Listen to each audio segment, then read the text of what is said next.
You're listening to the iRacers Lounge podcast, where we discuss everything iRacing in a casual setting. Enjoy.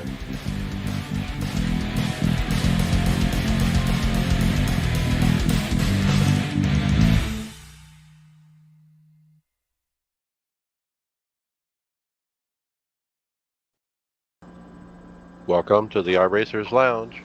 I'm your host, Mike Ellis. iRacers Lounge is a podcast for the iRacer, where we talk all things iRacing in a casual setting. Joining me are the usual characters, Brian McCubbin. Hello, everyone. Hey, David Hall. Hello, hello.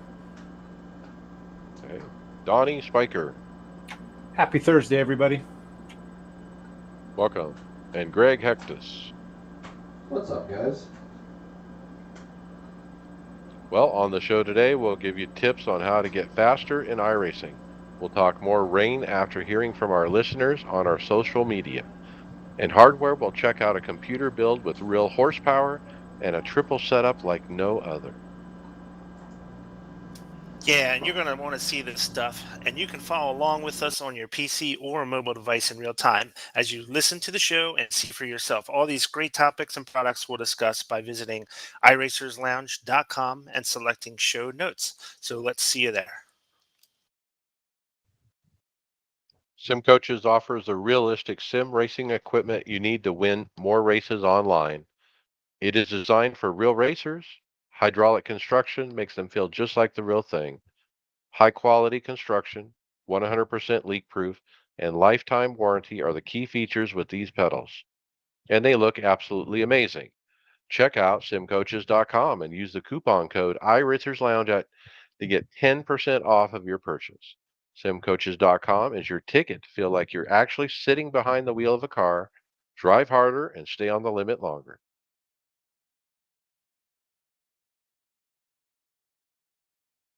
All right. So the opening question is, how much are you spending? PC Gamers with Phil Emanuik, he just dug deep into the pockets of sim racers and found out how much one could or is spending on the hobby. The article mentions Will Ford of Boosted Media, who has nearly 65K in his rig. It also mentions the 100K Versaro rig, and the article targets the 2020 pandemic as a huge catalyst of the new enthusiasts joining the hobby.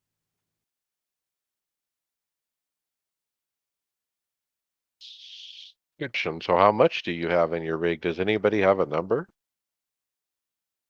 Well, if you count the computer and the wheel and everything, I would 20K ain't unreasonable with everything. Between 10 and 20. Now that's just the current setup. That doesn't count your previous equipment, like your previous computer you had before this one and your previous video card. You're not adding that into that too, right? I don't think so, no. Yeah, that's just Right. not a running total, right? That's just what you have currently, Yeah, I can say I'm still sitting less than 5. I didn't put the total on the parts of building it, just the hardware for the most part. But tomorrow will be a little different. Okay. So you're gonna go double digit percentage more tomorrow? Yeah, probably increase the budget by less than half, but still, it's a start. I'm in the process of designing the new one, so we'll see how it goes. I love your approach, because there's a thing for buy once and be done. Okay. And a lot of us have learned that, but like when David went and got these sim coach pedals, I mean, that's a buy once and be done purchase. And when you buy one of these big direct drive wheels, that should be a buy once and be done purchase. And the same with the big cockpit. If you buy like an 80/20 cockpit, um, but yeah, I mean, that's the way to do it. Because if you just kind of I'm going to get some load cells, and then 3 years from now, you'll say, you know what? I need to go hydraulic. And then you basically have bought 2 sets of pedals. Yeah, it's hard in the beginning when you're just getting into this to know exactly what you want. So I'm kind of glad I went mid-level in the beginning and built my own rig. That way I know what I want in the future going forward. So And I get an opportunity to lay everything out, and people kind of guide you in what direction you might find good things in. Yeah, I kind of got lucky with my wheelbase because I originally upgraded from my Logitech to one of the Fanatec V 2.5s, I think, right, the belt driven one, and it was a good one, but it wasn't everything I wanted to get out of a wheel. So I did buy a direct drive after that, and luckily at the time there was a lot of demand and not a lot of supply of the Fanatec V 2.5. So I was able to sell it for almost what I paid for it. I didn't take a bath on that particular upgrade. So I got kind of lucky there, but it was more of a supply and demand issue at the time. Some of my upgrades were driven by the stuff, finally breaking down, like where the Rift would quit tracking properly, or I broke the throttle pedal on my V3 pedals, so they couldn't really resell those. Um, and but I did like the fact that I found the hydraulic pedals right off the bat. I knew that if I did get rid of them, that was the next step was hydraulic, and I didn't know how great they would be till I got them because it's quite amazing. It was interesting, and we were in a race last night, and on the final restart, the front row was actually sim coach drivers. Well, and you That's cool. also decided early, David, SimLab P1X, to hold everything. You got to have a stable environment where there's no flex. And so that's a pretty easy choice because that was at that time when you bought it, that was the one to get. I mean, that there wasn't a lot of choices like there are now. And that really probably was a bigger jump than going to the hydraulic pedals because the instability of an office chair really would affect what you could do racing wise as far as being able to just be on the throttle.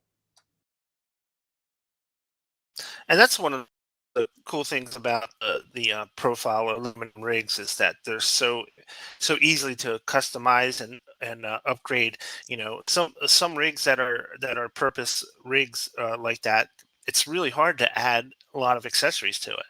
So the aluminum profile rigs are so easy to customize and play around with.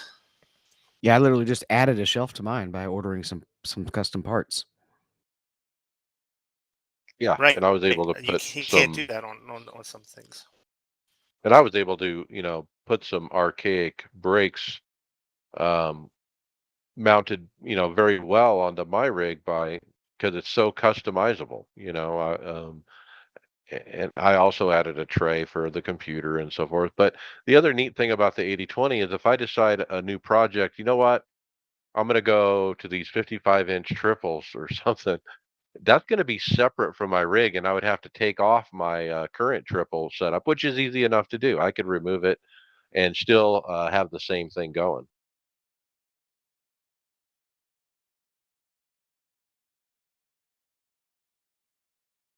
Well, we could go on forever about this topic, but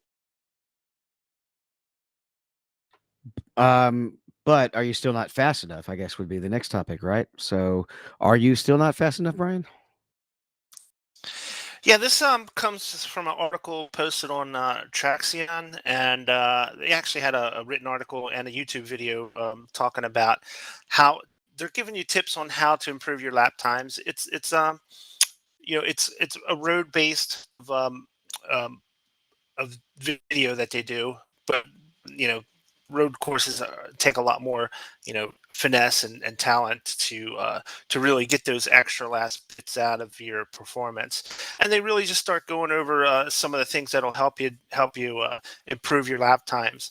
Um, you know, and the video kind of starts off where you're learning a track for the first time, and you make big gains as you learn the track and improve your skill and improve your increase the amount of lap times on these tracks. You start making big gains at the beginning, then you kind of plateau at a certain point, where you're only gaining tenths, maybe hundredths of a second on your best time.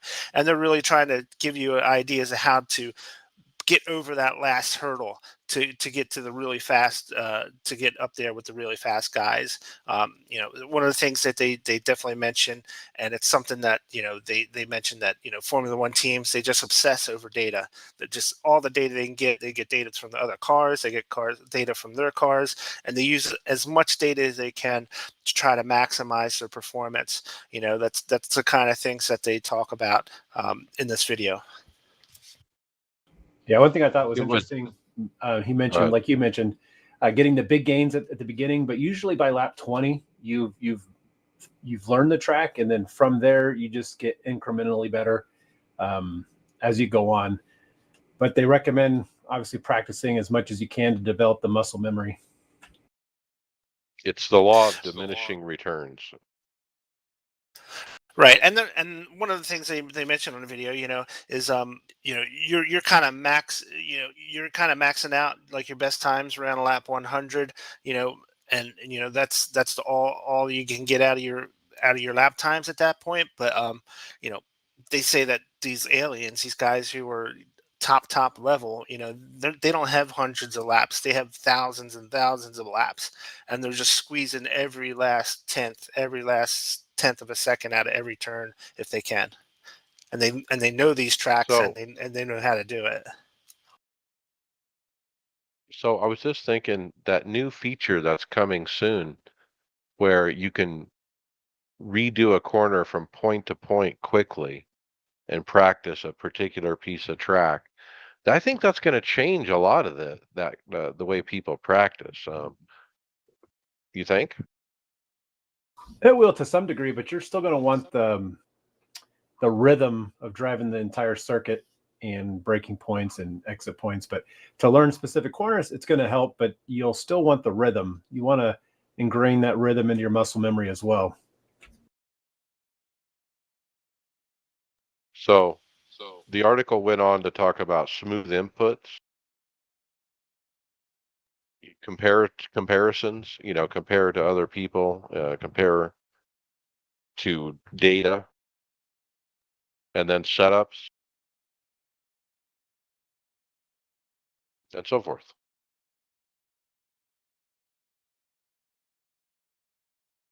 I think it ultimately comes down to practice. Yeah, and going back to your point, Mike, I think you are right. I think this will kind of, in a way, revolutionize some of the practicing of these tracks, especially road courses where there's lots of turns, and you don't have to go around a whole circuit just to practice one particular turn. You can kind of figure it out as you go, and just figure out one turn at a time, basically. I think Exactly. Like I'll see an alien in front of me. Like, how does he get through that turn so fast? I can't do that. I'll go watch his replay and I still can't figure out how he does it. But then I could go, like you said, into this new thing. I could, put up the corner and go point to point and do it 1,000 times in like 20 minutes, and figure it out and find out where the limit is and just kind of dial it in, so to speak. it might be really useful in some of the combination corners, like the S's at the Glen, or something like that, where it's kind of a series of 3 or 4 corners that require a real finesse. Because that was actually where I would lose most of my time at last week at the Glen was the S's. I would kill the bus. I would catch everybody in the bus stop and carousel, but I would lose the time right back at the end of the S's. Yeah, I felt for myself, the S's were good, but exiting the bus stop through the carousel was my weak part for Watkins Glen. So it's cool to see everybody's differences, but I would focus on that part. You focus on the S's. Well, something that might require a little bit more focus, Brian, or actually, no, let's toss this one over to Donnie. This one might require more focus. It's the rain. And we actually sent a little bit of a feeler out to our listeners for this one. Yeah, so this past Sunday, the Cup Series race was delayed. Then eventually the race started under wet conditions. And this prompted the iRacer Lounge Twitter handle to pose the question, rain and iRacing, what's your thoughts? I know what my thoughts are. What are your guys' thoughts? Well, my first thought was as I turned on the race to start watching it, and they had rain. The first thing I thought was, if they're doing live weather at these tracks, then everybody who would be racing at that particular time would get the forecast that's happening. So anybody who's racing at the time the Watkins Glen race started this past Sunday would be in a rain situation, and it would clear up as it did in real life. So the first thing I thought was, man, this is going to be so cool if these weather events are tied to the actual what's really happening. Yeah, the Let more me I think read. about it, it has to be real weather, because how are they going to organize the official series? You don't want to make a series just rain. They might do that in the beginning, but to what you're saying is, if it could replicate real conditions, I think that's the perfect way to go. Well, does it replicate real conditions or average real conditions? Because when you're running a race every 2 hours, I mean, you can't apply that situation when it's 3 a.m. at Watkins Glen in real life, but an Aussie is racing in their morning time. And that's a great point, because let's say Wednesday night NIS, it's great. And then what do we do? Do we do rain on Friday or rain on Sunday? How's that going to work? And how does that affect your championship points? So what's our consensus on how we want to see the rain implemented in official series? That's a big question. Well, think of it like this: how many races has it affected this year that where they actually ran out of 36? Should be the same percentage, basically, you're saying. Yeah, one or two races are Right. actually running the rain. So But I then I again, don't you're want to see talking it running about that often. but also you're talking about only road courses would it affect at all? It's not going to affect the oval, obviously. So So what are the if numbers you're for doing a IMSA? right, if you're doing IMSA or a street type of or a road course type a series, then it would have a lot higher percentage than it did in NASCAR, because rain they just stop racing, they don't race at all. Uh, what about thinking outside the box a little bit, how this could be implemented? What if they implemented it only for special events? Maybe just at least to start with, special events that are over, 6 hours or longer or something. Um, and that way, and then it's communicated to the community, hey, guess what? If you're in these special events, it's going to rain randomly once during the event, either in a light capacity or a heavy capacity. You're forewarned. Yeah, that could work. And also with your 12-week series, you get the schedule in advance. You know what the 12 weeks are. And if week 10 at Spa, you're going to have a potential for rain, then every race throughout that week of week 10, whatever you're at Spa, whatever series you're in, you just know that potentially is going to be a rain race of some sort. That seems fair. Well, while we're at it, since we did have this interaction, why don't we talk about some of the tweets that we saw in there? As I glance on that, some people are really for it, and some people think it's just going to create more sitting around waiting or towing of cars. It's just going to equal more damage and less fun. Let me read off a couple of these. At Satchbale said, probably will avoid these races. I don't really like it in other sims either. At Shake and Bake 690 says, since it'll be overused, I'm looking at taking 13 weeks off when it's introduced. But then I have at XJ Jagman, can't happen fast enough. I know you guys are mainly oval boys, but this is required for road. At Mupar Gaming, can't wait for it. Going to be totally different and immersive, realistic to real driving. Guess what? It rains sometimes. Yeah, nobody says they don't want the rain. We just need to know how they're going to implement it and how fair and even across the board it's going to come. But yeah, rain's got to come. It's probably the last thing they need in this service to make it complete. Yeah, my opinion on the weekly races and the official races is I don't want like a rain week. You know what I mean? I'd rather have some randomness to it. It's not like this week's it's going to be Watkins Glen rain week. I'd rather it be, it's Watkins Glen. It might rain, it might not. Well, that would be hard for the championship points for people who race for those. Like, let's say Monday and Tuesday, I had sunny conditions. I did great, and then Friday, everybody's going to run in the rain, and it's going to affect things a little differently. Could for some drivers. We have dozens and dozens of replies. Some people are saying they should fix everything else before they worry about rain. I saw that a few times in there.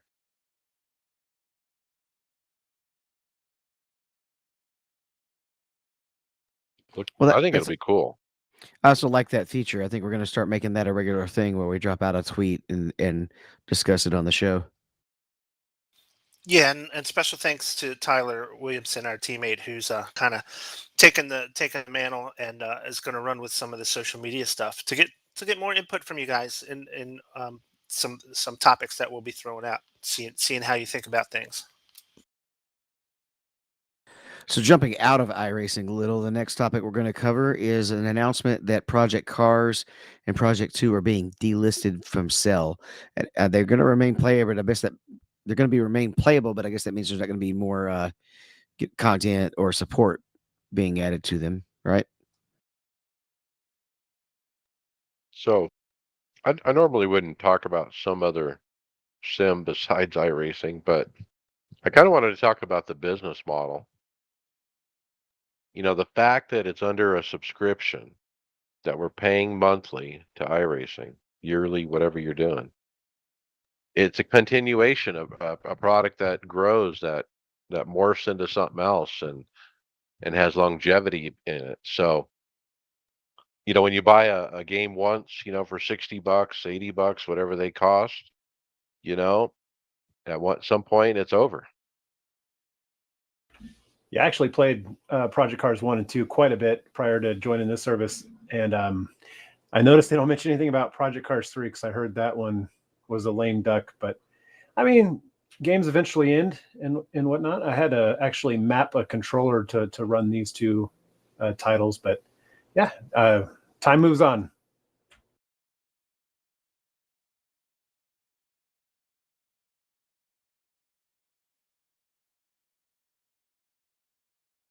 All right, Brian, it looks like we have a World of Outlaws update. Yeah, so last Monday night was round 5, the halfway mark of the World of Outlaws late model series. They were running at I-55, which is one of the newer dirt tracks on the service. It's a third of a mile track, but it put on some really good racing. In the feature race, it looks like Blake Majulis. He got his second win of the season. Evan C. finished second, and which put him, handily on top of the points lead. This is, they're halfway through the season. It's week 5, just finished up, and Evan C. is quietly putting together, seriously, one of the best seasons of any driver in any of these pro series. He's finished. He's out of 5 weeks, he's finished second 3 times and won twice. So he's never finished out of the top 2. He's won every single heat race that he's been in. So you know, and you don't hear a whole lot about his name coming up a whole lot other than in these results. But he's putting together at this point one of the best seasons ever in any of these pro series. Consistency, man. And there's a replay of the last few laps where the top 3 are battling for the win. Man, it's some great racing. The other thing I can say about this track, Brian, man, at the end of this race, it's black. I mean, it almost looks like asphalt. There's no dirt left. I mean, it's all rubbered in and there's no dirt on top. And I've raced on a track like that and it's hard. Yeah, it was, it was only one caution very early in the race, a 50-lap race, so really well run by these guys. Um, um, Blake Majulis had a decent lead, and slowly Evan C just reeled him in till they started battling in the last 10 laps. But in the course of them battling, the third place driver, um, Barrett's Bishop, he actually pulled up to those two guys as they're battling because they're slowing each other down, going side by side. Wound up making it, a three-way race. Evan C did have the lead for like the two of the last three laps, but on the last lap, he just ran out of racetrack on the outside, touched the wall, and that slowed him up enough for Blake Majulis to get the win. Those two guys are teammates, by the way, and they did race pretty clean, being teammates and whatnot. So yeah, it was a really solid, really good race. It was fun to watch, and keep an eye on Evan because he's we'll see what he does next week. But if it keeps going like this, man, he's just having a whale of a season. Well, I was going to say 46-point lead. Even if Blake wins every race, he needs Evan to have trouble. I mean, because Evan's finishing, like you said, top two every time. So he's got it sewn up the whole championship if he can continue that whole top two stuff. Yeah, yeah. If he keeps up like this, and any of the other guys who are finishing behind him in points, like Majulis, Kendall Tucker, if any of those guys have any issues at all, I mean, this series could be over with a couple of weeks left to go.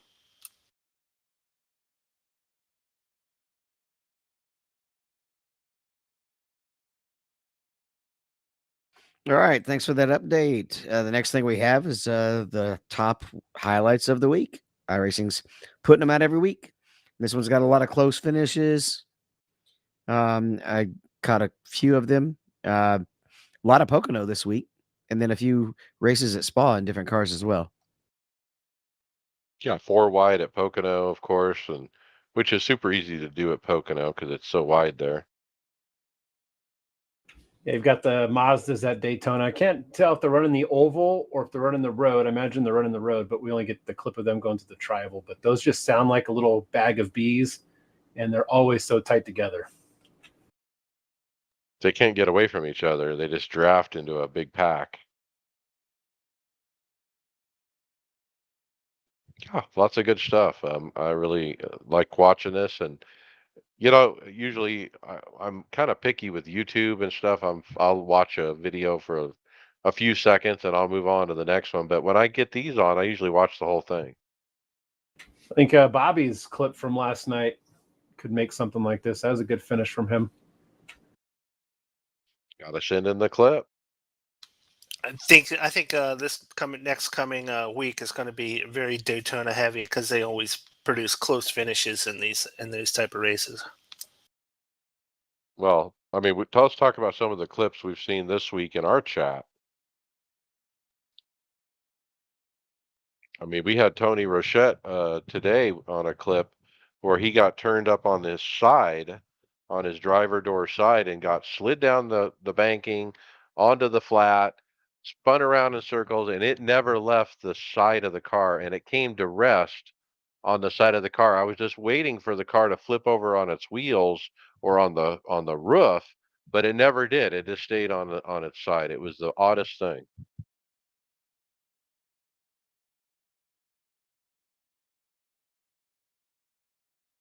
But I guess we need to be smart enough to save the replays and try to send some in because we have some good replays as a team. Al, I've gotten on there when I destroyed a car at Pocono, not paying attention to pit road. You went on for the wrong reasons, David. Yeah. That's what you got to do, man. You just got to Not do to something not- absolutely stupid. Yeah, you don't want to be on the top 10. Oh, that could be fun. Those are fun videos to watch. Yeah, when it's not you, it's a lot of fun. Oh, it was funny at the time. Even right after it happened, I laughed at myself easily.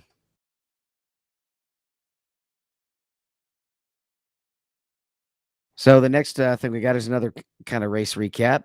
Monday Night Racing. It looks like they're in their playoffs. They were racing in Atlanta, and Colin Fern came from 11th to 1st as he made a pass on the high side of turn 4 to take that checkered flag. He makes the league's championship 4, along with Anthony Alfredo, James Bitford, and Presley Soren.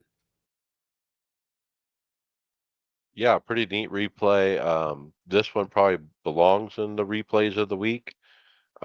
But they had a little 2-minute clip of the replay to watch, and yeah, Colin gets it done. The other thing to mention about these guys is next Monday they're all going to meet up at that Charlotte Rising thing, and they're going to several of them are going to have their rigs set up and actually run the championship race right there, in front of a crowd.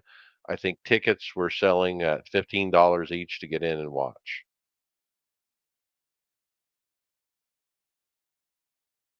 Only thing I don't like about that is what rig am I going to be on if just I'm so used to the rig I have. Well, bring in your own, I presume. Justin Melillo is one of the people that's going to be racing there, and I presume he's bringing his own equipment, but I'm not sure. That's a hefty lift. Yeah, to reset up I can't imagine moving my rig from one to another. Wouldn't happen. That requires a household move.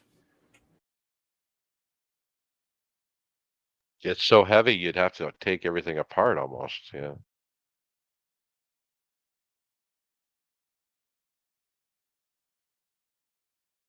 I must have been if it was it.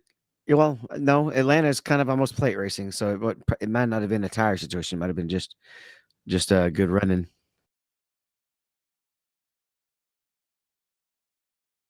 All right, continuing our little social media outreach. The lounge reached out via Twitter asking which version of Daytona do the listeners like the most, and I like this result. I was kind of surprised at it, being us as an oval centric, but yeah, Daytona Road's pretty fun, and it won with 66% of the vote. Yeah, I don't know if Wow. I was too much surprised because as a team here, we're oval centric, but it seems like iRacing in general has a bigger following on the road side. And the Daytona Road Course is a lot of fun. So maybe the percentage being so high was a little surprising, but I kind of think the service in general is a little road leaning. Well, the Daytona 24 is the one that everybody comes out to run, even all the oval guys, and it's because it's the first one of the season. Instead of getting ready just the week before, there are people who are already practicing for the Daytona 24 now, right? Yeah, I was only able to do the Roar last year, and even for the Roar, the 4-hour race, I believe it was a lot of participants in that one. 65% voted for road. Yeah, I I I was hate I surprised. hate plate racing, even though I'm usually successful at it. I just hate it.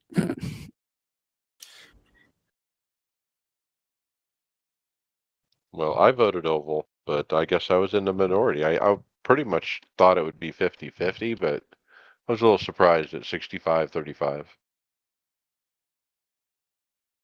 Well, you can't like any road race. There's no such thing as cautions.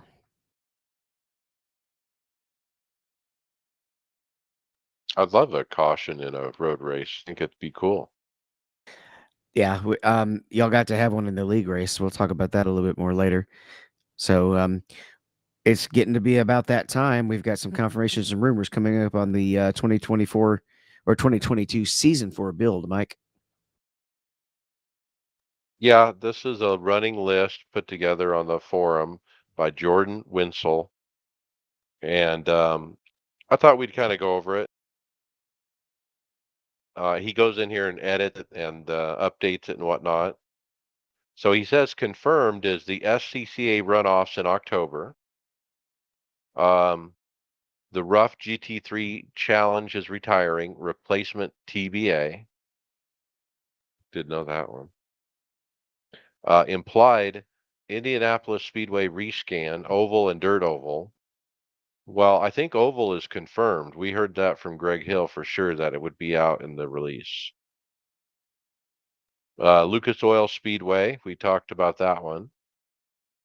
And then he says the Rudskogen Motor Center. So we need to look at that one. What is that?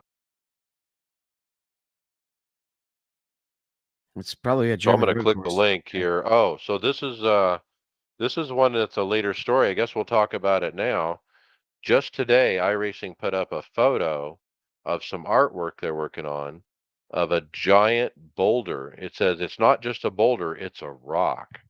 The scenery is coming together nicely on this upcoming track.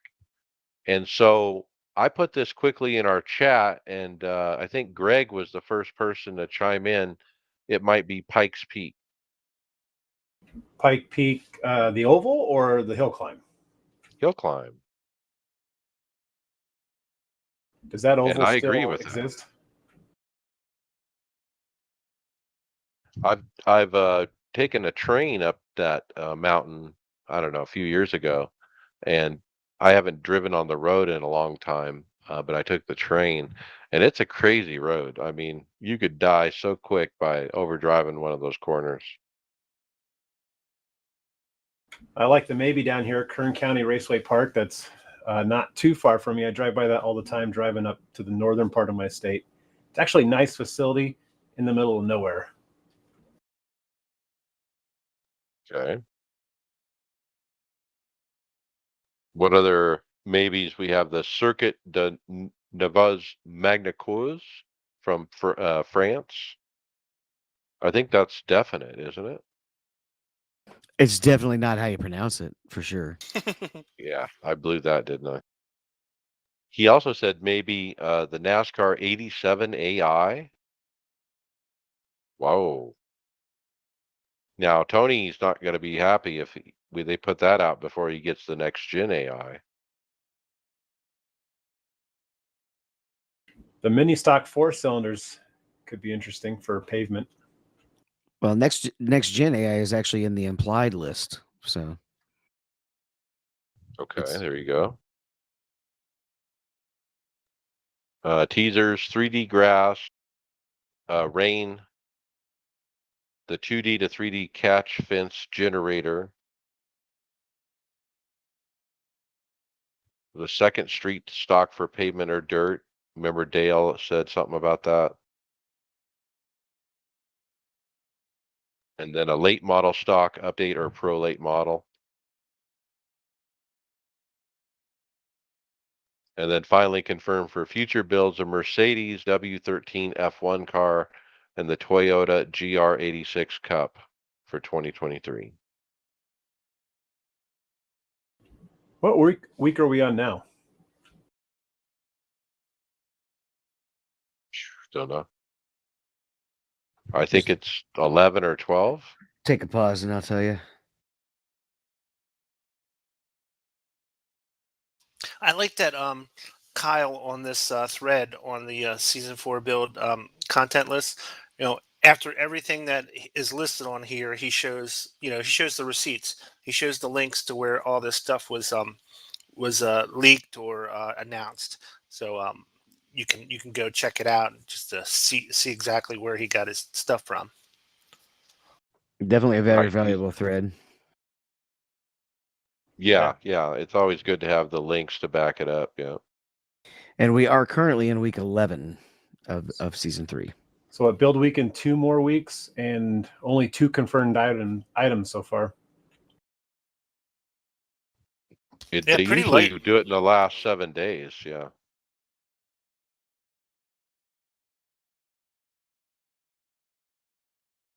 Yeah, usually we see a little bit more content that's been leaked out by now. When we're getting that close to a week 13. Well, I think it started today with this Pikes Peak, potential Pikes Peak road track.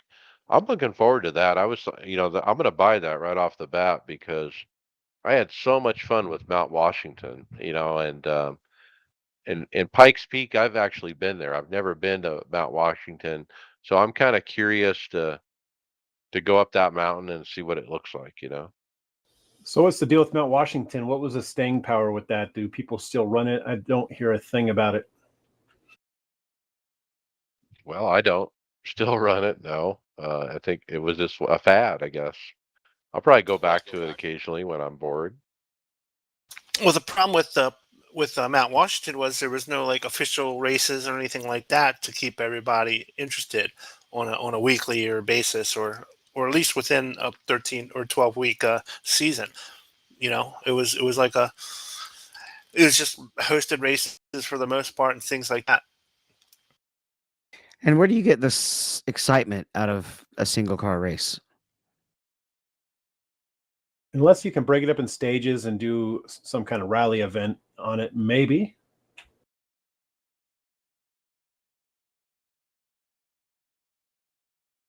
I don't know. I thought it was kind of fun to try to figure out, can we beat Travis Pastrana's time? That's kind of what was driving me to do it at the time, because I knew what he had run on it on the real track, and I was just trying to see how I stack up.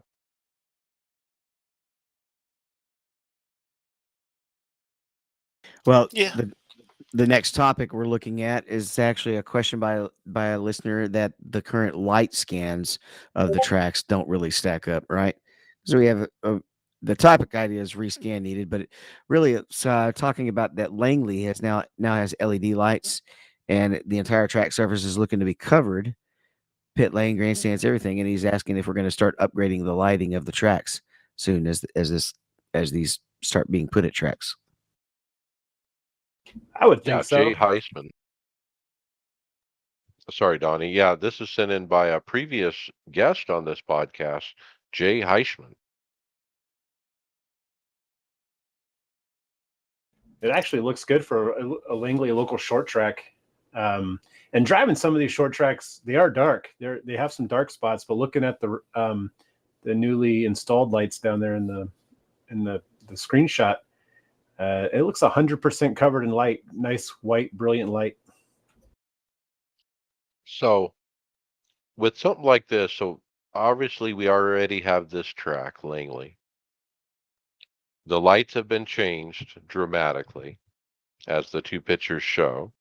What does iRacing do to update this track? Can they just do it in their, tool?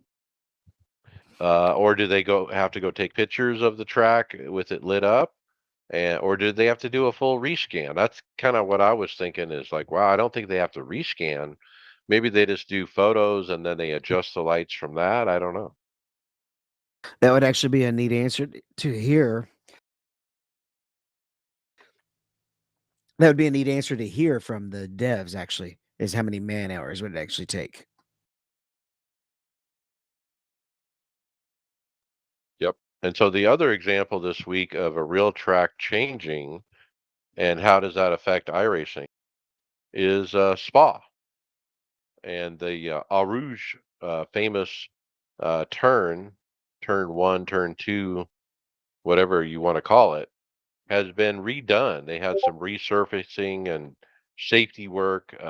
It's made it a little faster, apparently. They'll still be flat out in the F1 car.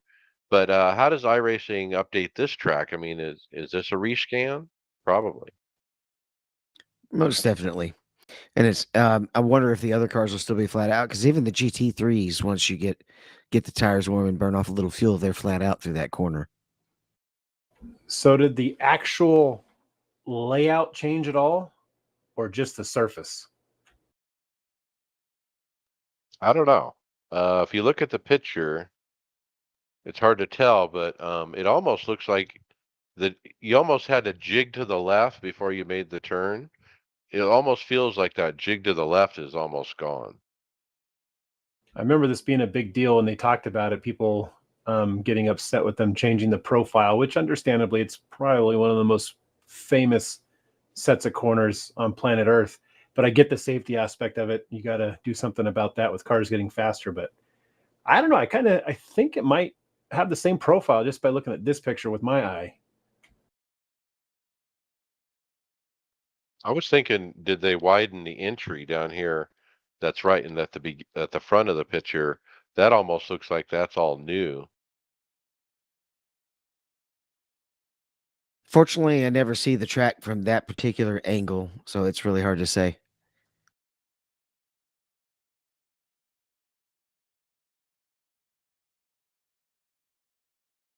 Okay. All right, Brian, do you need any more T-shirts?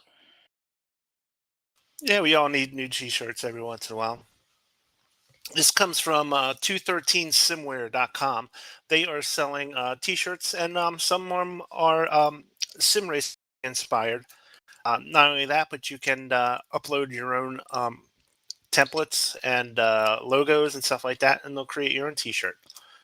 So some of the ones that are iRacing related, they have one that says, "I'm just here for the SR." That's a common one. That common phrase you hear a lot. iWrecking, which is just obviously a play on iRacing.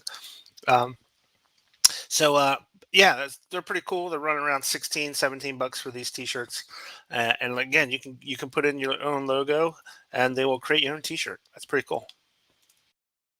Yeah, price isn't bad, and to have your own car on there would be pretty cool. And for less than 20 bucks, maybe ships a little bit more, but yeah, not a bad idea. This might be a good vendor for us to get some iRacers Lounge shirts made, maybe. Love the pricing. It's not outrageous, you know. We They heard about also this from the sim racing channel guy, who does the sim racing channel. He's put together a shirt for the sim racing channel thing. And yeah, that's where I found this.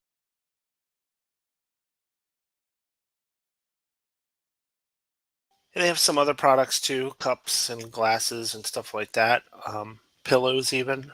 So a bit of variety of things that you can pick from. I just keep scrolling, Brian, and it just keeps giving me products after products, and it's a lot of drivers, and they're you know, driver splash and that kind of thing.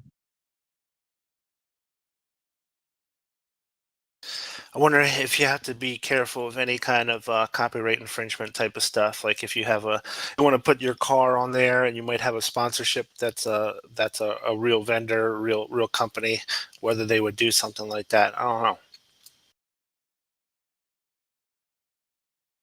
You got to be careful of that kind of stuff. I don't know unless they're a certain comedian who isn't even relevant anymore. They might actually appreciate the extra coverage, right? The free advertising. Like we're technically not allowed to stream our service, our game. iRacing owns that content, but you ask them if they want you to stream it, and they say yes, yes, yes, yes, yes, yes, yes.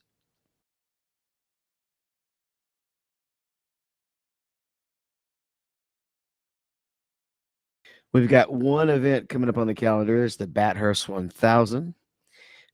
It's running at Mount Panorama in Bathurst at New South Wales, Australia. It's considered the pinnacle of the Australian motorsports, and it is the biggest event on the calendar for these supercars. It's looking like the four standard special server or yeah, special server 24-hour event or whatever time slot. So 1, 7, 12, and 16 GMT. Gotta have a license on the roadside of D 4.0. It's starting on the race date is set in October, but the actual race is on the weekend of the 16th to the 18th. And it'll be the two new Australian supercars that are in the service. Oh, you can't run the old one? Don't believe so. Have you guys ever done this? Yeah, me and Greg ran it last year, and I wrecked out on the first stint. It's an unforgiving track, and I didn't get around very well there in that heavy car. Yeah, I remember Going that. back, going back for a retry, Dave. Uh, might be possible, but I know I have to work a parade that Saturday, so that may get in the way of it.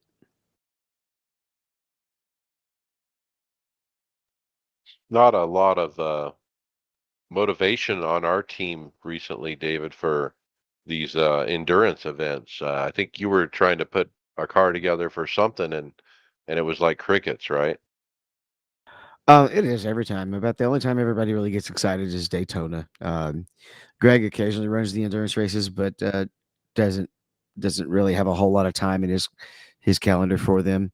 I run mostly with Crisscross, but none of them want to run the LMP1, and that's a little sad because we ran the Ferrari, we ran the GT class instead of the LMP1 last weekend in the 24-hour Le Mans of iRacing, and I wanted to get a car. I wanted to get an LMP for Daytona, and Greg was like, "Yeah, I'll run that." And Bobby was kind of interested, but he's never run that car. Has no idea how the boost works. And yeah, nobody on Crisscross is interested in running it.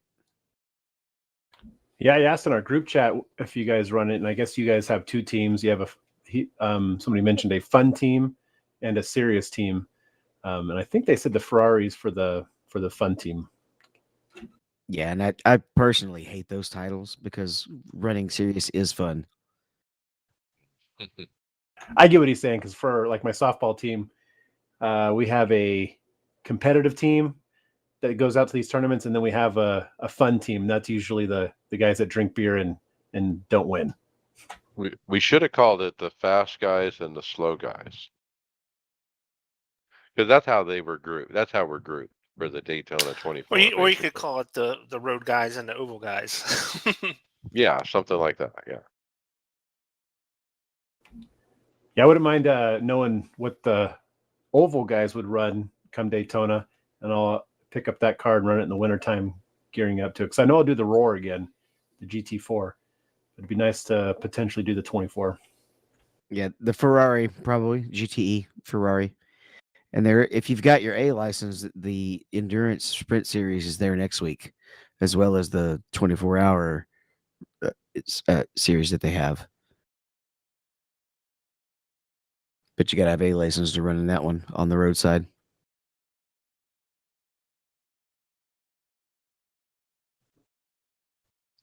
Podcast housekeeping. Leave us a review on your favorite podcast platform to make it easier for other listeners to find us. Mention the podcast to your fellow drivers during the race so they don't miss out. We do appreciate it. Check out our Discord. Now, I was told the link doesn't work. I'm going to be working on that, and hopefully we'll have a proper link. But perhaps you can go there and search for us. We have a lot of fun over there. But don't forget the website, iRacersLounge.com. We got some crazy hardware stuff you want to see. We're in regular rotation at the Performance Motorsports Network and the Sim Racing Channel.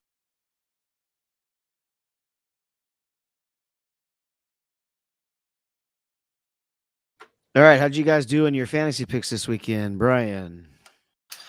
I did terrible. I think I was like 31st, which is awful since I actually tried to do well this week. I didn't forget my picks, and I didn't have a backup driver that I didn't watch it live, so I didn't have a chance to change drivers or anything. But still, I just did terrible. But Mud Dog didn't. He won the week with 229 points. Bobby Jonas, top Tifosi finisher in second place. So it was a really good showing there by Bobby. He's having a heck of a week, isn't he? He's got second place on there. Did really well in NIS.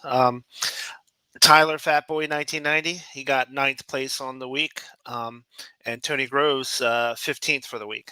So that's the top Tifosi drivers. And then in the league standings, Louder Racing is still on top with O Baby 44 in second. 21F is in third. Actually tied for second, to be honest with you. They actually tied after all these weeks. So pretty cool, really close finish. Greg Frozen Cactus, Greg Hectus is still in 7th place overall. He's there. He's the top guy for Tifosi. And man, he's the only one of us in the top 15. That's terrible. We suck. He was up at the top 2 or something earlier in the year, but yeah, has fallen. Yeah, he was winning for a couple of weeks, but he's dropped down a little bit.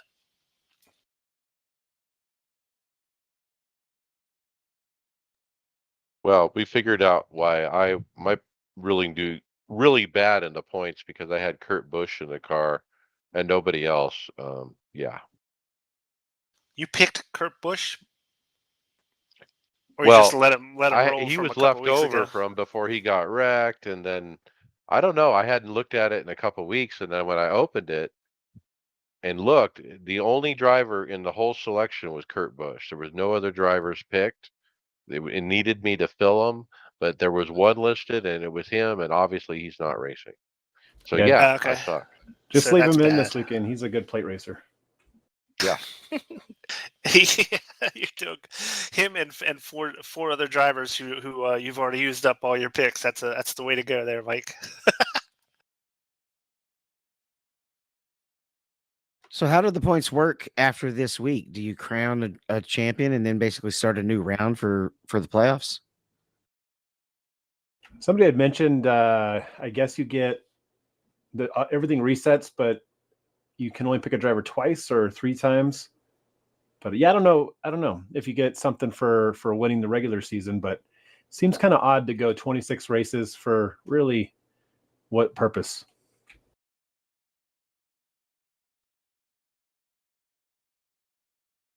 Guess we'll have to get back to you on that.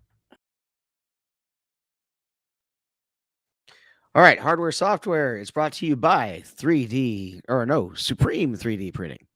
Are you looking for that next sim rig upgrade? Or maybe you have a man cave that needs a little more style?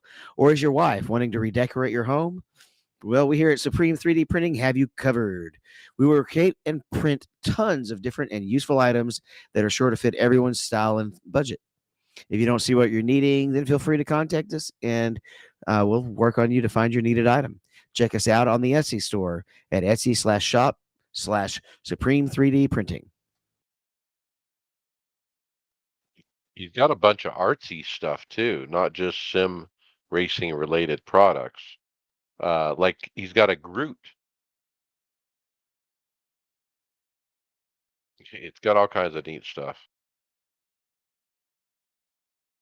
The field markers are coming in very handy again. We've got our first song on the field, and I have a couple of seniors who don't have afternoon classes that are just coming in and laying down pages of drill before the rest of the kids go out and just putting the dots down, and they can just go find them instantly, and it's sped things up greatly. So it's very handy. But will they remember how to do it when the stuff's not laying on the ground? Well, you leave it there long enough, and you do enough repetitions until they've got it kind of memorized. It takes drilling, just like learning a road course. I guess you run a bunch of laps. All right, and the first item we have is the Extreme Sim Racing button box. It bolts on directly to any Extreme Sim Racing product, which includes wheel stands and chassis. It's got more functions on your simulator with the button box. You got 11 functions, 3 switches, and 7 buttons that are configurable via USB. It's got its own USB power plug and play, which is perfect for virtual racing. It's an aluminum case, and it does have an on and off button. It's PC compatible only. And this is a pretty good little layout. Several switches and buttons. It's missing the rotary knobs, but if all you need is buttons, this is a good start. Yeah, it looks good. Looks clean. I think I'm following your route when it comes to the button box. I think I narrowed those down, but yeah, this looks good. It looks like you can mount it pretty well. You can you can get a lot more of almost the same with that other option that you're probably thinking about for that price. Honestly, yeah, I don't even. Yeah, you're right. And thank you for showing the backside of these boxes, because Finally. I know they never show the backside of these boxes, so you have no idea what kind of mounting options you have by looking at the front. But this one does a really good job, and it's on a little swivel arm, which is pretty cool, so you can move it around. It's since it's made for the extreme racing products, but it'll easily work with any 80/20. Yep. I think it's common for button boxes to have this square bolt pattern. I want to say it's 100 by 100 Visa. And when I bought my P1X with the triple monitor mount, it came with 3 100 by 100 Visa monitor mounts. Now I didn't use those because I bought the upgraded monitor mounts. And so I had those for spare, and I ended up bolting it to the back of my button box so I could mount it to my 80/20, and it worked out perfect. The other neat thing about this box, it got the cable coming out the side, not the back, which is usually a horrible problem if it's coming out the back. depending on where you're putting it.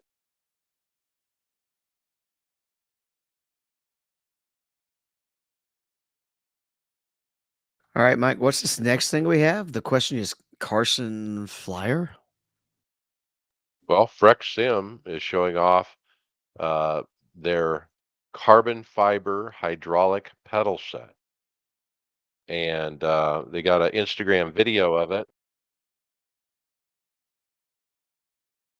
and everything is like made out of carbon fiber. The whole pedal itself, everything on the front part of the pedal system looks to be, fully carbon fiber. Like it's not just covered in carbon fiber. I think the whole thing is made out of it. It's crazy. It's definitely inspired by a Formula One cockpit, and these pedals are incredible. They're the most I don't want to say realistic, but you could see these in a real car looking down the tub of an F1 monocoque. But these things are awesome. Well, I think we expect good things from Frex Sim. I mean, these are the guys that had that head motion system where you strap the helmet on and it's got the things that hook the motors that moves your neck around. Yeah, The the Instagram audio though, it's like I think they're trying to start their poetry career too. it's too That's what bad it didn't have a mute button though. It kind of blew my ears out. that's where the Carson Flyer comes from.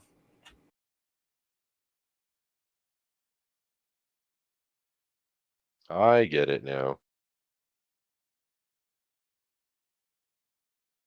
All right. Well, we used to have fish tank PCs. Now, Brian, we have them looking like real motors. Yeah, this is a really wild looking computer build. Um, so it replicates the look of an actual motor, but it's a PC. Um, it's got like pulleys on the side with a chain connecting to them. I don't think it does anything. It looks like the 3D or the GPU is mounted on the outside, and it's kind of designed to look like maybe like valve covers or something on an engine. Just really wild looking computer. I don't know if I'd want all that stuff outside of a case. I don't know how good that would work out in the long run. But I mean, as far as creativity and ingenuity, these guys have a really cool system. And apparently, they do all kinds of custom builds for you if you're looking to get into checking them out. It's really neat build.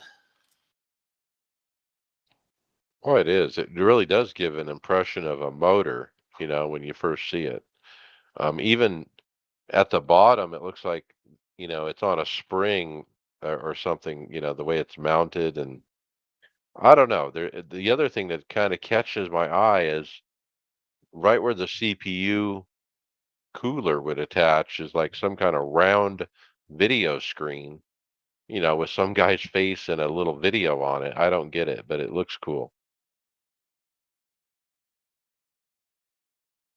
It's kind of funny, back in the old days, your TV and radio were actually pieces of furniture, right? Um, and now they're not. They're kind of super miniaturized, but we're turning our computers into pieces of furniture effectively. For looks, this looks like This, something out of Mad Max. I mean, this looks good. I mean, I'd display this in my living room for sure. It's eye catchy.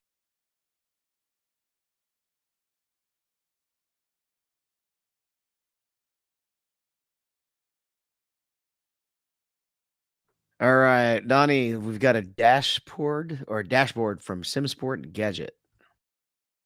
Yeah, SimSport Gadget posted a new dashboard to their Instagram account, saying they are proud to announce our Sports Series Sim Racing Dashboard, a beautiful dashboard for your sim racing rig. It's equipped with a big 5-inch touchscreen with vivid color and high resolution, carbon fiber fused material, and your choice of accent color. Looks like $179.99.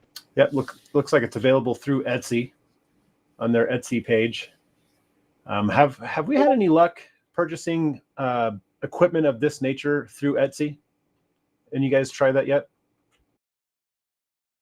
I've only bought 3D printed stuff really from Etsy. Yeah, I can imagine the housing, the casing is 3D printed on this thing. The lighting is, oh yeah, there's better pictures on the side there. But yeah, I was just curious because there's a lot of people coming up with their own wheels now, wheel rims, selling them through Etsy as another option.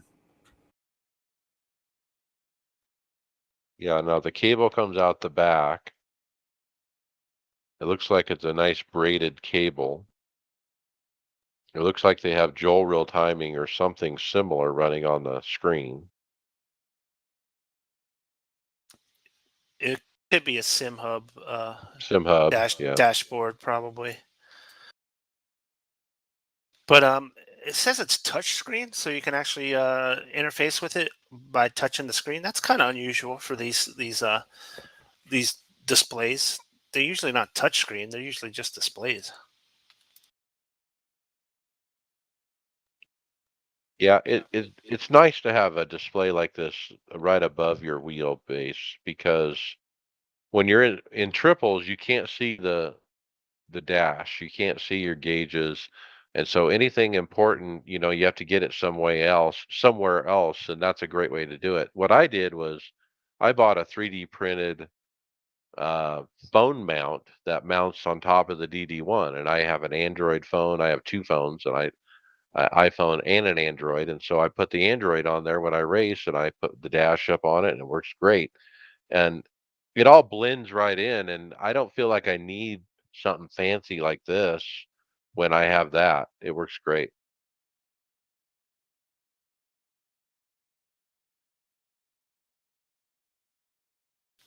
Yeah, still 179 to me doesn't seem completely outrageous for this. Um, No. I've seen them a lot more expensive than that. And I bought my Win Simulator. Now that I think about it, off Etsy, and it worked out. It was fine. Didn't have any problems with it. Yeah, I'm halfway tempted to try one of their open wheel rims I see that are fully functional with the buttons, just because the price is decent. But I don't know, you're starting to see these Etsy shops explode and get good quality stuff on there.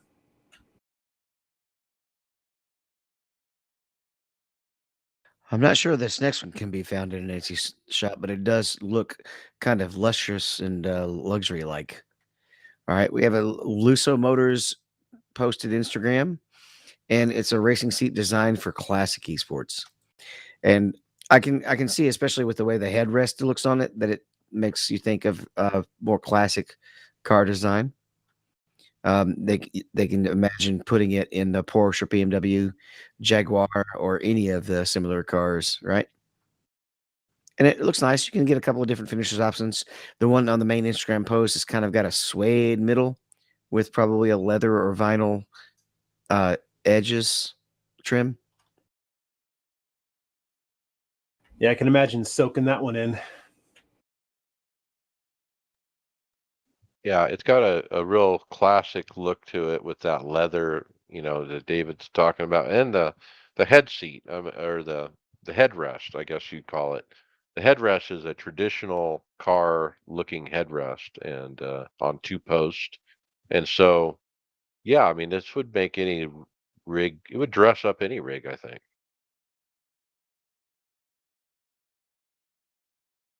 Now, these guys are out of Europe, so you wouldn't want to buy this unless you're in Europe, I think, but it's lusomotors.com.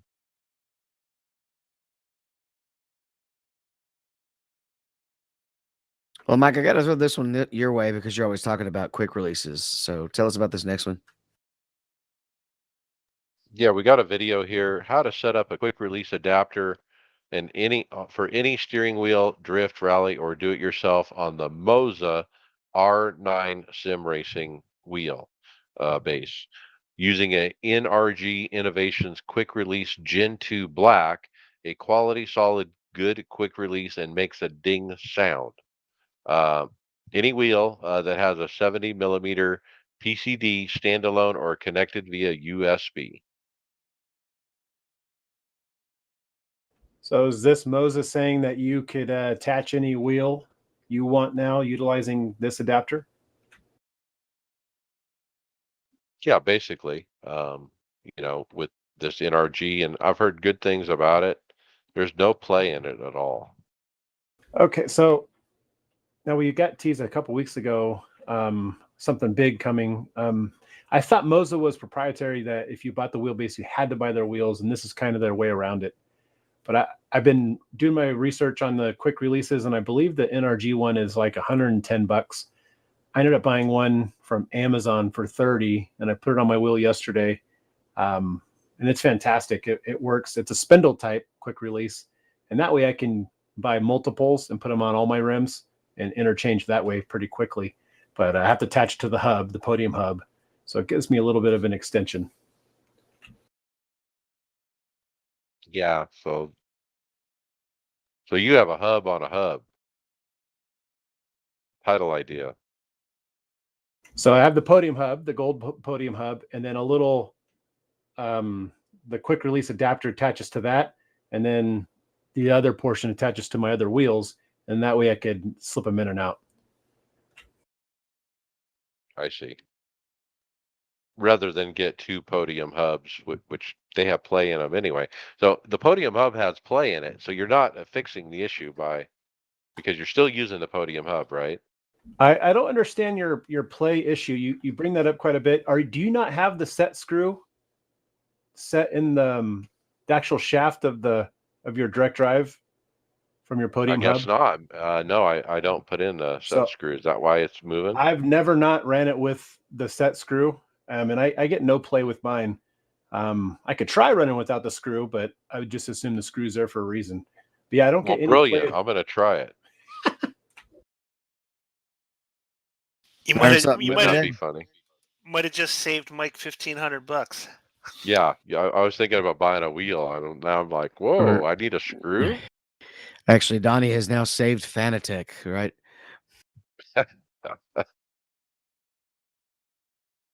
This little guy Uh, you put in there okay. just goes in the back. That's the little quick release adapter I attach to the front, and then I have it on multiple rims, and I could just flip them in and out if I need to. All right. Yeah, the play thing's always been strange. I never understood what you meant by that, and I thought maybe it's the screw bolt that you're not putting in. I don't even know if I have it. I'm going to have to figure out a replacement. Ooh, that's going to be hard because it's a specially designed or a CNC milled screw. I hear they're not. I don't think you could buy them. You probably could Okay, get them that's from great. Fanatec. Maybe, in fact, you could get them using their app because apparently they've got a new app. It's an all-new Fanatec mobile app. It's a convenient way to access your news channel. You can contact support swiftly. I hope that works well, as well as displaying telemetry data from PC games and using the tuning menu on your touchscreen. It's the first version. The first version is out for iOS and Android app, and it sets the foundation for a new and improved features later on. Yeah, who knew? I didn't know this. So I'll install this and play with it a little bit later, and maybe talk about it some next week. And hopefully don't break your wheelbase. When everything else So has it been doesn't break your as far as phone. the wheel hasn't. Now, think- the app's been out for some time. It's just the first time I've seen it.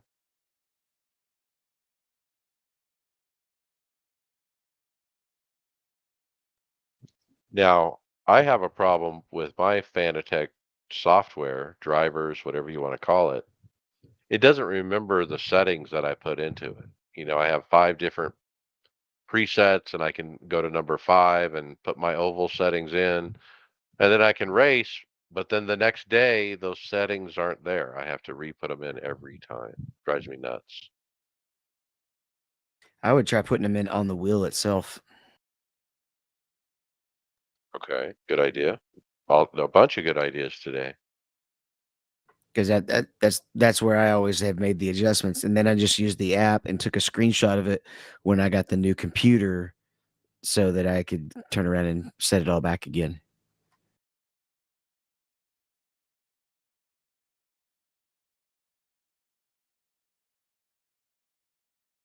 All right, it does look like, Donnie, we have a new hydraulic pedal hitting the market. Yes, we do. Hyperdrive Sim Racing basically put a teaser video out of their new pedal set, the Pro X. I can't see what that said there. Darn it. But anyway, you go to their website and you can't get on it. There's no release date for these pedals. Looks like their website's under maintenance, but it looks good. CNC aluminum finish. Well, so the pedals are actually OBP Motorsports, OBP, and we've heard of them before. They have, in fact, um, they have some really nice stuff that we've talked about on the show before. This website you're mentioning, they're a reseller of the OBP Motorsports, I believe. Yes, you're correct. And then through their website, you can't get on. Now that I go to Instagram, it wants me to sign on and I can't get in. Yeah, it's a pretty neat video showcasing the OBP setup. I mean, these are high-end stuff similar to sim coaches for sure.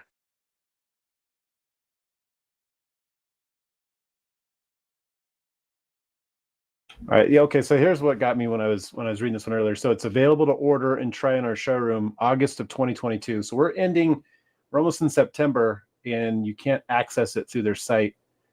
And it doesn't have a timetable of when the site's going to be back up or whatnot. But no, the pedals do look good.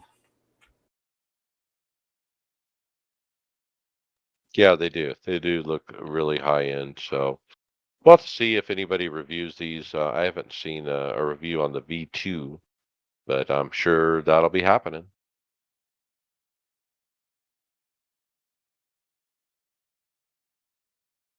All right, it's actually a Fanatec heavy show today. We've got a Fanatec owners group post, and it's a photo of what looks like a new Fanatec cockpit. Now I can't click the zoom picture to zoom in, so I can't really see much about it. It looks pretty small. It looks like a Formula style cockpit. Real small, actually, with I think a single curved monitor. But it could be nice. I mean, but it kind of limits you to what you want to run. I couldn't imagine wanting to lay down running stock cars. But if you can have the opportunity to have multiple rigs, this could possibly be your Formula rig. Looks like a play seat rig to me. You know how the play seats look, especially the Formula ones that are all kind of sleek and low to the ground and not much to it. Yeah, this is one of those. Yeah, it doesn't look like a lot of opportunity for dashes or shifters. So this looks very specific to Formula racing. And I never like that design where you have a post in between the pedals. Yeah, nope. Where you got to straddle a pole or something in between your legs. Yeah.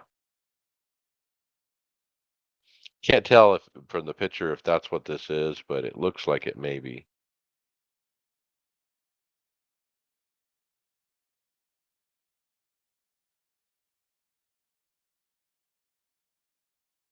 All right, Brian, you run triples, don't you? What do you think of this new triple setup this guy posted?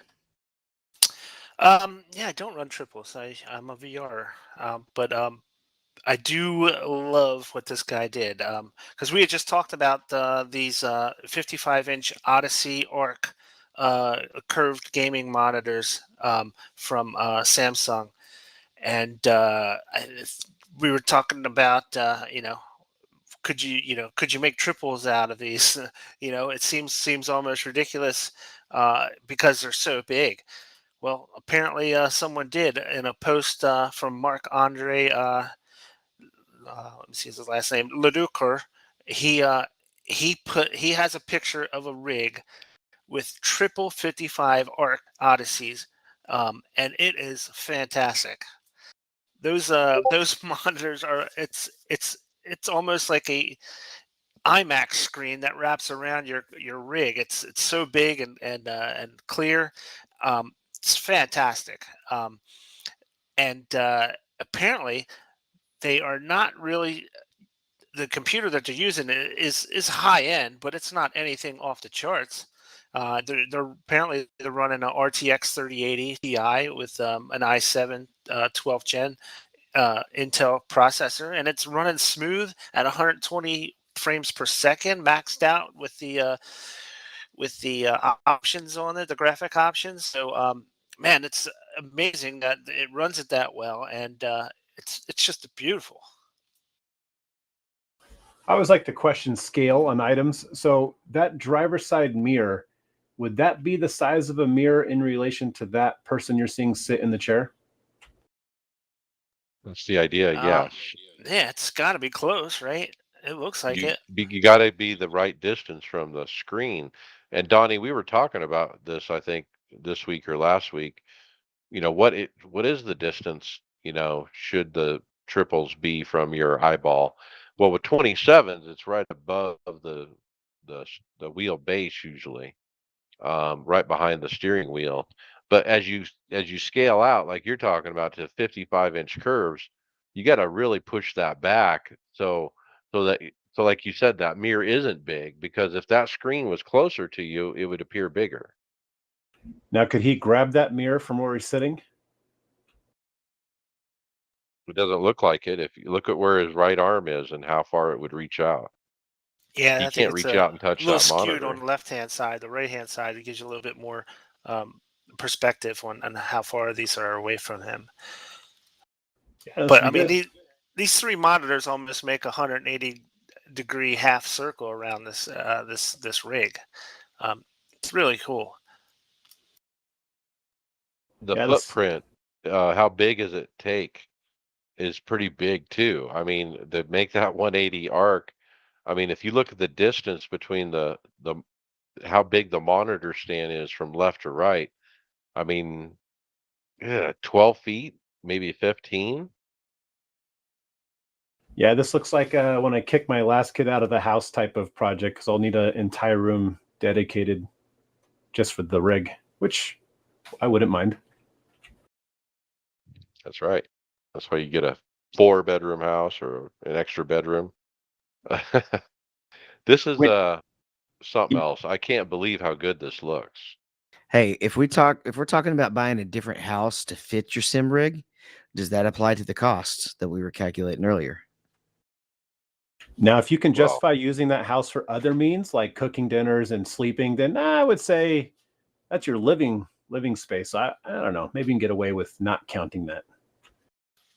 well, you It's know it's that a we built this house from custom from scratch, and we specifically picked it with an office on the lower level that was going to be my sim racing room. So, yeah. There's somebody in my valley that lives here that bought the neighboring house just for their Barbie collection. So that one I would consider, Ooh. a purchase as a part of your collection if you're buying the neighbor's house to throw your crap in.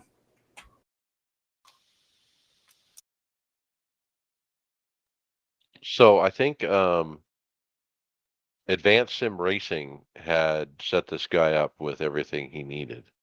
So, man, if you're going to be doing these 55-inch Odyssey curves, um, you might want to work with them on, because their stands look awesome. Yeah, and it looks like a solid build too. Those lines are lined up pretty good. Everything's level, and the stands alone are probably going to be pretty beastly. Yeah, goals. I mean, but think about the price. Those are 3,500 each. That's 1,250 bucks. No, 12,000. I can't do math. Not it's a counting lot. the stands, just for the monitors. Well, Mike, it does look like it's a birthday celebration for Track Racer. Yeah, they say that it's their 14th birthday. They're giving away a TR8 Pro cockpit, and you can enter at their website and try to win a cockpit at trackracer.com/pages/birthday dash competition. And I did enter and hope to win. I'd love to have a second cockpit to fool around with.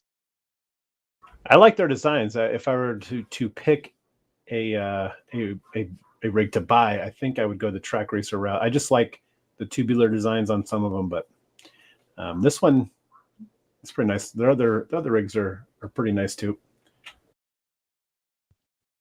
Oh, I mean, if I was buying a track racer, it'd be the TR-160 MK4. That's their flagship, and yeah, I really like it. It was on my short list when I was buying a cockpit. Yeah, price for that one's not bad. It's $949 for that. Does that come with the seat? No seat.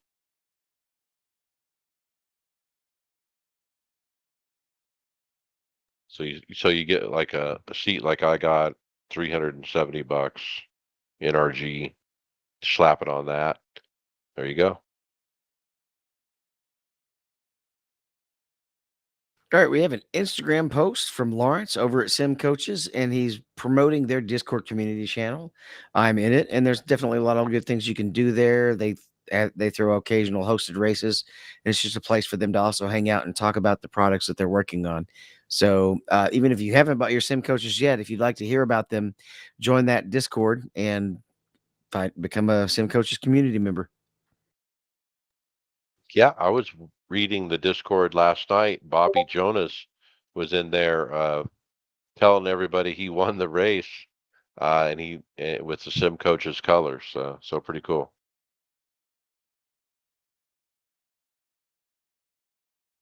I do have a Lawrence still likes my P919 paint. That's the yellow Sim Coaches one. That's brought home a lot of wins in the ESS series. He always comments on that one that he really likes how it looks.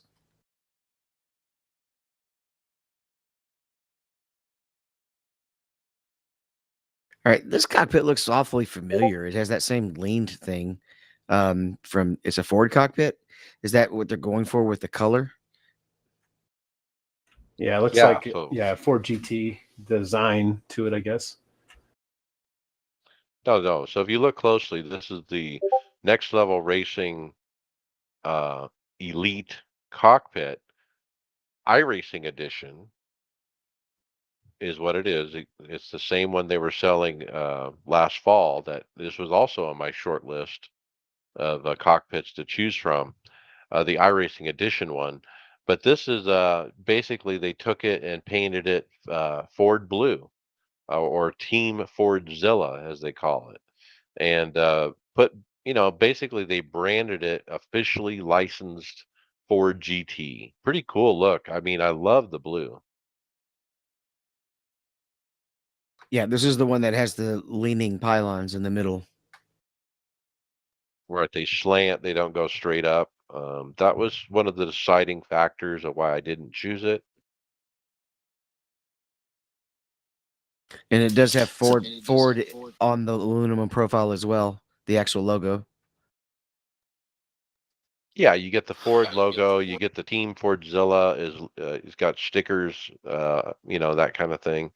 They even have a seat available with belts that say Team Fordzilla on the belts. I mean, so you can get this whole Ford branded cockpit. I think it's neat to see the manufacturers get involved with the sim chassis company like this. Um, wouldn't it be cool to? I'd like to see a Toyota branded one. Yeah, definitely the manufacturers getting involved is nice. I can't stop staring at that angle of the center pillar. It's starting to bother me. I would like to see it. I don't know, angles bother me, but the 90-degree would look nice. Well, the support you're thinking, how is that? If you put weight on that, how is that going to hold up? When you look at the SimLab P1X, I mean, the uprights go straight up and down, but there's also the a crossbar, as I call it, that attaches halfway up for like the gear shift and your mouse and stuff like that. And so it gives it all this extra stability that, this one obviously doesn't have.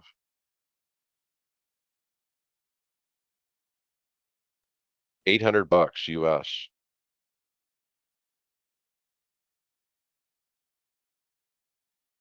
I wonder how much Ford gets for this, or do they get a chunk of that? I mean, or I wonder financially how this works.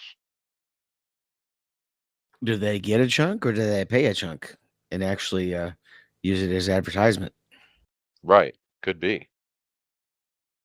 Well, typically these car manufacturers that have these licensing deals with sim cockpit builders, the price usually goes through the roof. Now, I mean, they're usually like Aston Martin or something like that, but um, I'm not trying to equate Ford with one of those brands, but still, having this license did not jack up the price of this unit, out of the stratosphere. That's the regular price, I believe, Brian, for that Yeah. cockpit, whether you buy the iRacing edition or the Ford edition. Right. So there's no extra cost for getting something that's licensed like this.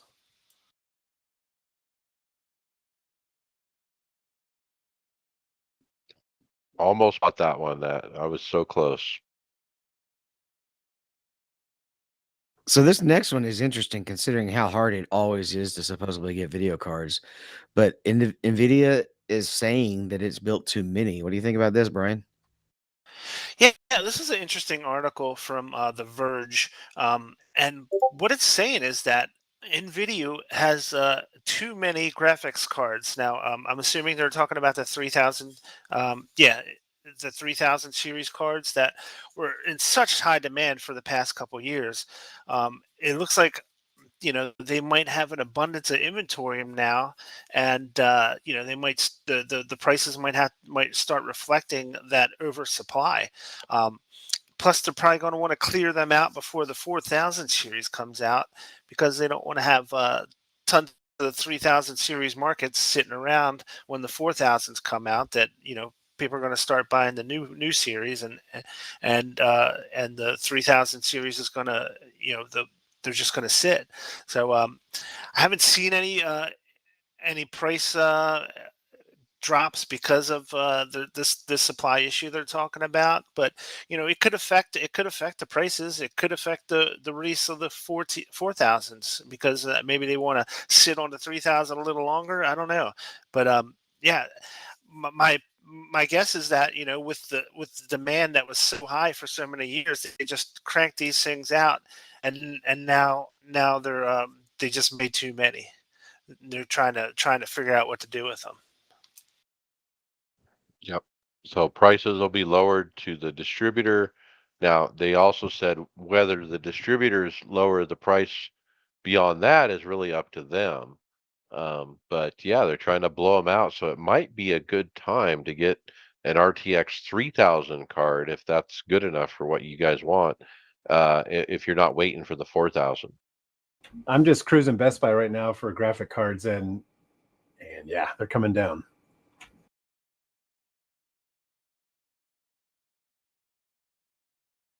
Yeah, it sounds like they overreacted to the shortages that were happening, rather than planning for the future with the new next gen cards.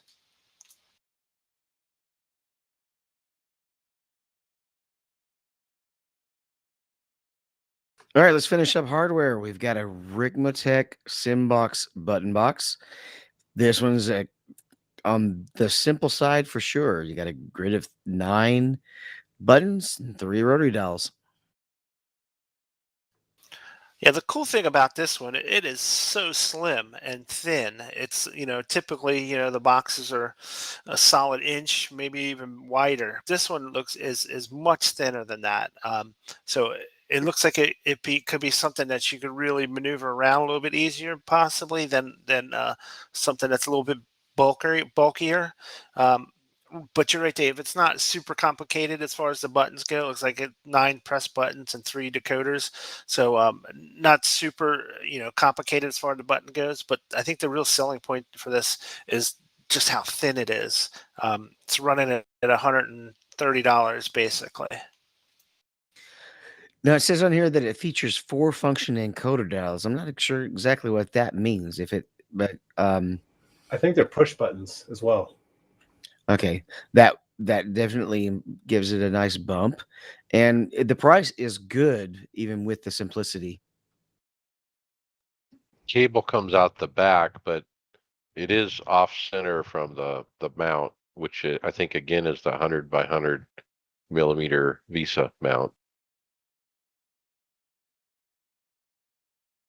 Yeah, so you can those encoders, you can turn them left and right, and you can push them in and go left and right as well for a second or a third and fourth option.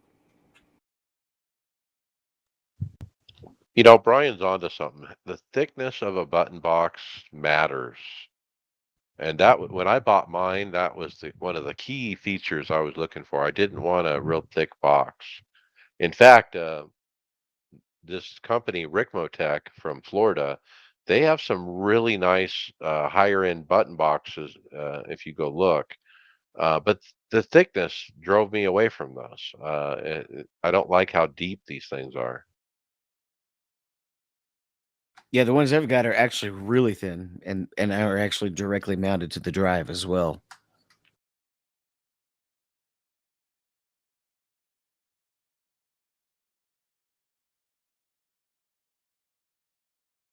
What would you need so many, not toggle switches, but they look like flip switches? Why would you need more than 6 on a button box? What would you use those for? Well, on the right side, I've got one. If I go up, it's full fuel. If I go down, it uses JRT to calculate how much fuel I need to get to the end of the race and puts that and sends that to iRacing. Then the one next to that, it clears my tires, or no, it clears everything. The one all the way on the right changes my fast repair. The second one changes my butt kicker volume, and then on the left side, one of them changes what channel I'm in on iRacing. Another one changes the fuel mode on JRT. Another one changes the display mode on JRT. Another one changes or turns on and off the record mode on JRT notes, if or no, on crew chief notes. So yeah, you can come up with plenty of things. Now you're talking about the actual toggle switches itself, not the Yeah, the up and encoders? downs, the up and Okay. downs. Those are the up and downs. And then my buttons have things programmed as well, and pretty much almost every one of my knobs has something programmed to them as well. Because you can set it for your right and left perches when you're making adjustments to the car in the car. You you can set one for brake bias. You can set one for engine setting. You can set one for traction control 1 and traction control 2. Um, hybrid system settings. Yeah. So almost every button has something going on.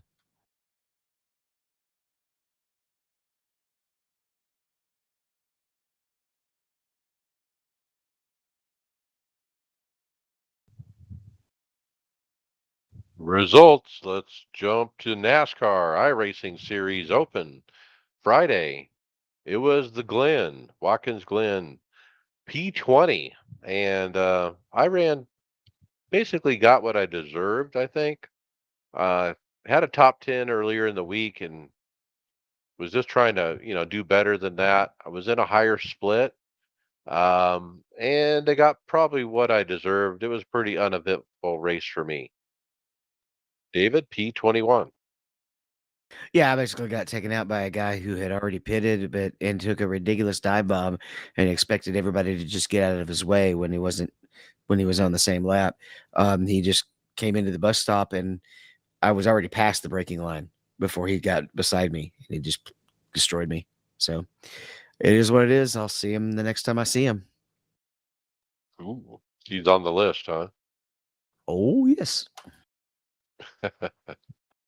All right, Donnie Spiker, P16. Yeah, P16 started P17. Throughout the race, I was running mainly P8 and P12. Our teammate Kyle was in this race as well. My mistake, I didn't practice pit entry at all. I remember every time I came into the pits during practice, I was too hot. And so I had that in my mind. And I believe somebody over TeamSpeak was like, be careful of the pit stop. Be careful, don't speed. I'm like, holy crap, you're right. I haven't even practiced that yet. So sure enough, coming into turn 7, I gingerly turn it around, and I lost too much time. I went from, I think I was running 6 at the time, and I came out in 17th, just taking fuel. So that was my mistake. So lesson learned, practice the pit entry, especially at Watkins Glen. That comes up on you quick. But I think our teammate Kyle, he finished, I want to say he was behind me during the pit stop sequence. I think he finished 5th or 6th in the race. All right. So you were too slow getting to the pit lane. Way too slow. All right. And then David, you ran Sunday Open P10. Yeah, and I think a couple other guys ran too. I don't know. They forgot to put the results in, I guess. Or I don't remember being alone on this one. I would have preferred a slightly better result, but with it being NIS, you always want to finish really well. But we had 4 cars that all ran in a close pack the whole time, and you just had, and it made the race fun and exciting. Even though I didn't lose or gain any spots, I kind of stayed right there in 10th that whole time. That pack was all lined up, nose to tail. We'll say Watkins Glen was a lot of fun with this car. It was interesting how you could actually see, believe it or not, the tire wear kicked in a little. It was not enough to worry about taking tires, but I would always start catching people in the second half of the race just because I didn't seem to be as bad on my tires. Yeah. Never took tires all week. All right. We're going to move on to something fun. Daytona. David, P6. Yeah, I'll take it. I had a shot at winning. It didn't work out, but that's fine. I struggled to get to front in this one. For most of the race, people were just not being that aggressive, and so you just had 2 lines running side by side, and there's nowhere to go. I did have to fix damaged tries because of getting caught up and stuff, and then I finally caught some brakes and got towards the front. In fact, I restarted the green white checkered in second, but it didn't work out. I got left with no help, and P6 was still a good run though. Yeah, I got to watch from above the end of your race, and you had some other teammates were watching on the stream, so we all got to see you try to win this race, and you were in position there at the end. It's just you didn't have it just didn't work out because the guy who was pushing you, he bailed on you at the last moment, and you were kind of left out to dry. And there was 2 guys that in our pack that basically got wrecked out as well, and that's what caused such of the randomness. Two guys completely got knocked out of the pack and way in the back, and that's how we had to keep changing partners. Yeah, you were in position, but it didn't play out right. Boy, mine didn't play out right. P2. I got to the front pretty quick and led the first half of the race pretty much. Led the most laps for the race as well.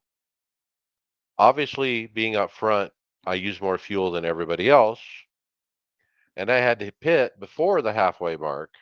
So I called out to my team member, Tom Dreiling, who had been right behind me. We ran first, second, the whole first half of the race, pretty much.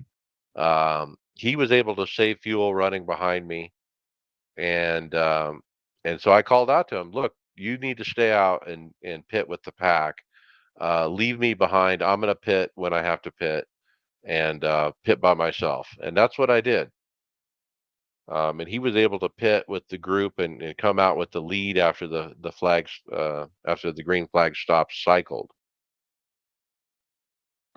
Anyway, much later in the race, I finally caught a caution, which really put me back into the race on the same field strategy. I ended up restarting P7 after that. Now, that caution was good for me. It was bad for Tom. Tom needed it to go green. He had enough fuel. He had pitted on 41 of an 80 lap race, so he was going to make it. He was leading, when the caution came out. So it was kind of bittersweet, but that's what happens when you're on alternate strategy. Uh, Couple of late cautions. I was able to get myself up to fourth. I had this great run at one point around the outside of a bunch of checked up cars on the left. I went from 14th to fourth in one lap, and I was able to mix it up for the lead. And then on the white, I was leading on the outside, With no help, 3 cars on the bottom went low on me. I fell to 4th, but I was able to cross over, and then they wrecked, and then I wrecked, but it wasn't enough. P2.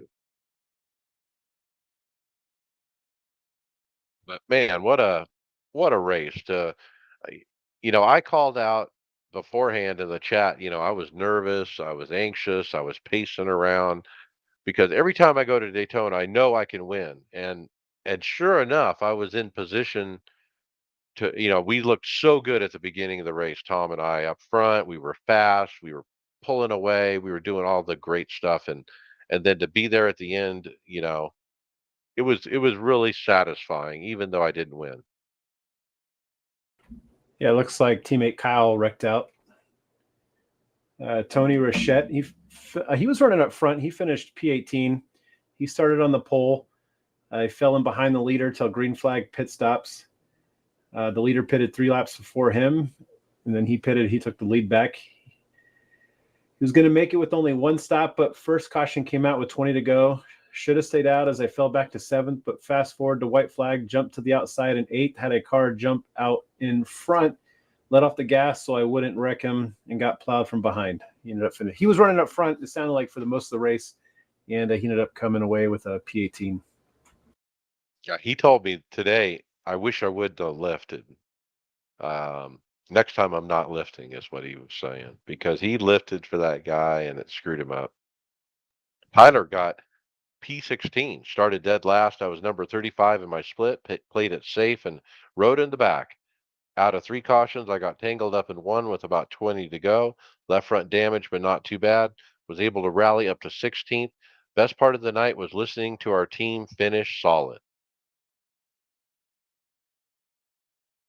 Yeah, our finishes, are all over the place kind of, but we were running up front. Most of us were throughout the entire race. But Tom finished P12. He had a top 5 qualifying run, ran up there the first run. Once, did you read Tom's, Mike, or Tyler's? No, you go ahead. Okay, so Mike took the lead. I settled in behind him for the whole first run. He pitted before the halfway. I stayed out with the leaders. After green flag stop, still leading with enough fuel to make it. Much later, a caution. Then the guy leading the outside gets bumper hooked into me and cleaned him out, cleaned Tom out. No damage, though. And he tried to get back up there to help Mike, but didn't have enough time. Great run, led 5 laps. Teammates running 1-2 the first half of the race. Yeah, tough break for Tom. Man, he is a great driver. I keep saying he's faster than me, and he doesn't have the results to show it though. But how about Bobby Jonas? P1, he wins it. He says, so I short pitted under yellow. I took tires and fuel. I went 15 or so laps, leaders pit. I made up enough spots picking my way through to pit with them. Came out in front and led all the way to the white. Then out of 4, took it back 3 years straight. I win at Daytona summer race. 6 straight years with a win in the NIS Open Series. This is crazy. Can't thank my teammates at Tifosi Racing enough. Yeah, that was awesome. He Well let out his excitement when he crossed the finish line when I was going through my ordeal. I finished P18, started 9th. Early in the race, I received a drive-through penalty for passing under yellow. And after receiving a wave around later in the race, I was able to get back up to P3 with 6 laps to go. And my thought, I run the inside line. That's where I run. I stay there till the end. And I was going to time it when our outside lane was coming and going, it was lasting about 2 or 3 laps of jockeying, and then the outside lane would fade back. So I was going to try to plan that out. So with 6 to go, I thought, this might be my last chance. The outside lane was coming. And I didn't get up in front of them like I should have. I kind of gingerly went up into the second lane, and it was the most embarrassing moment I've had on the service. And I don't make a lot of mistakes like that, and I haven't made anything like that in a long time. Felt bad. But as I'm sliding in my horror across the turn 1 asphalt down on the apron, that's when Bobby yells out his scream. And I got startled at first. I didn't know what the hell's going on because I'm living my crash. But so it's cool to experience the crash while having a teammate win. So that was pretty awesome. But so for my split, I apologize to the outside line. I think I took out quite a few cars, but it was a great race.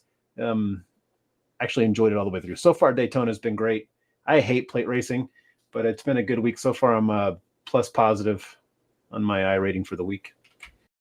So you pulled up in front of the line, and they were coming too fast, and they ran over you. Yeah, so you could see him coming, but right when I pulled up, he received a bump, and that shot him up quicker than I anticipated.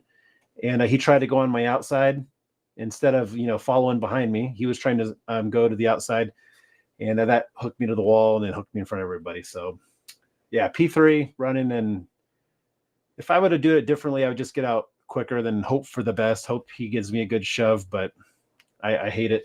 I learned a lot.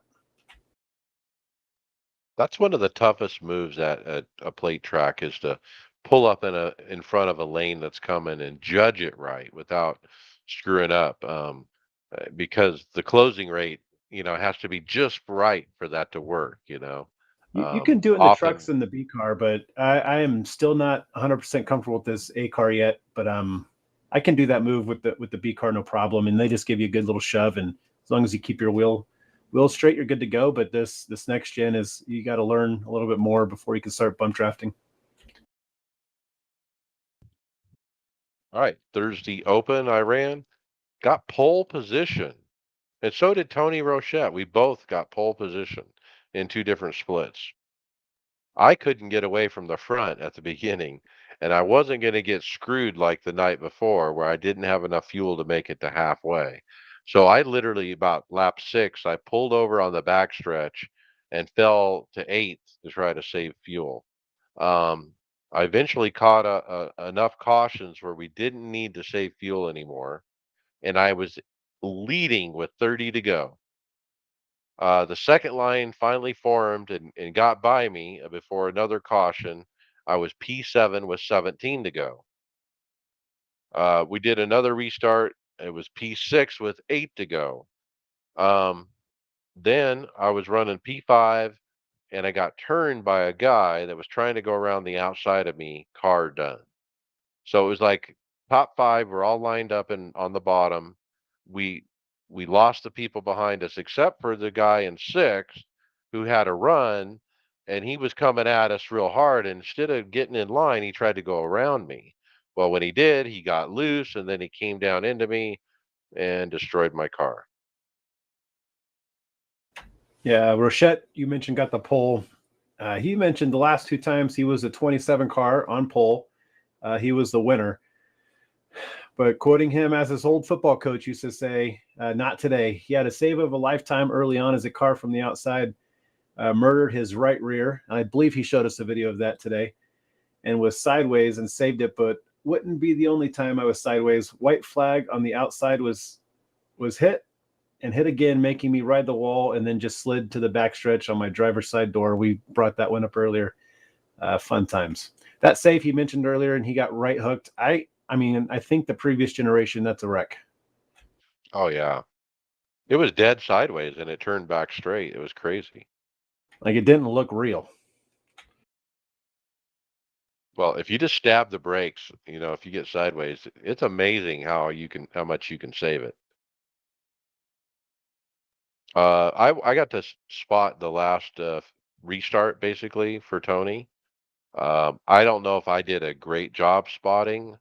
I told at one point the top line was forming and I was like, look, your move is going to be pull up in front of the top line when it comes, just like the move Donnie explained earlier. But you got to time it right. And so he did do it, but it was too late when I told him to go up there. And just like how you described Donnie, the guy went to the outside of him, and then it was a jumble from there. And then he got wrecked, and it was a huge mess. So it didn't work out.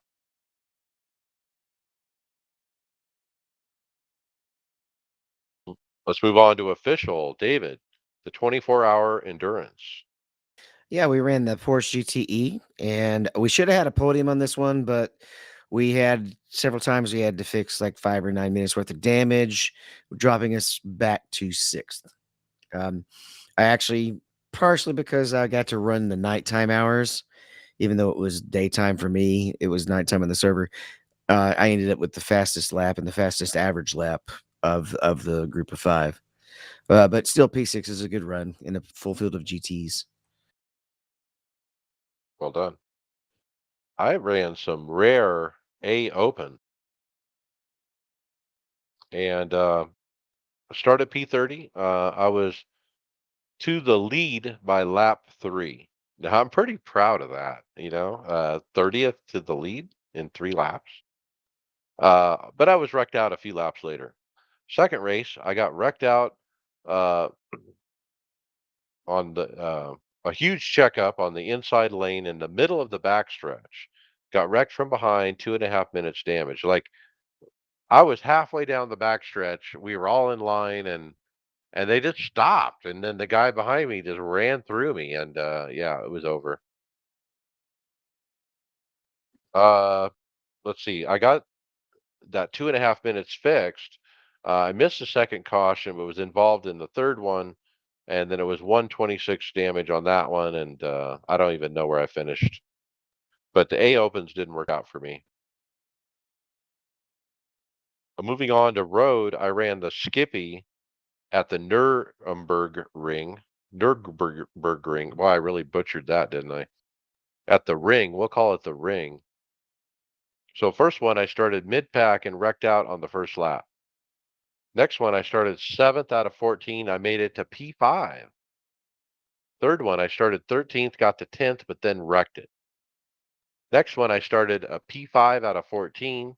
By the end of lap 1, I was up to 2nd. I was hunting the leader, and I forced the issue and got by, and then I even gapped him. Some guy who had started from the pits was up to 3rd, about 9 seconds back, and he made up 7 seconds on me. It was my 85th career win. I can't believe I've won at the ring. That's pretty cool. Was this the full complete course? I don't think so. I think, David, you called it the GP course. If you only ran three laps, it's the full course. 3 laps in 15 minutes. Yeah, that's that. Well, that might be the full course, or it might be just either the North Loop or the South Loop. There's That's fancy a long Germans where course. there's a North Loop, there's a South Loop, and there's the combined. So I'm not sure. I wasn't. It might be the combined. It's it's a super long track, and I love it. I didn't think I would.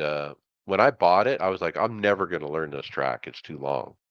But now I pretty much know every turn and what gear to be in and all that. So I can't believe I won. I'm just so happy with that.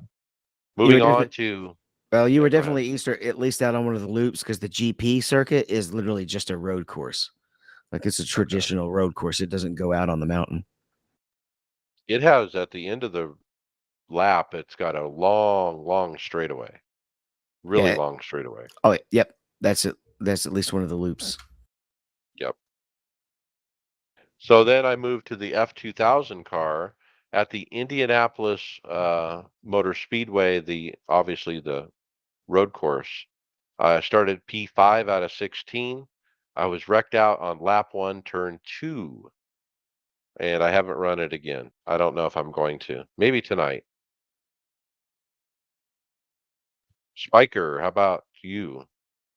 Yeah, I ran trucks Tuesday night in P13, qualified second.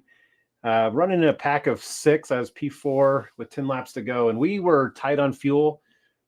I believe we were less than a lap to the good with 10 laps to go. So when you run in a pack with these guys, you're running about 180. And at the point we wrecked, we were going about 160.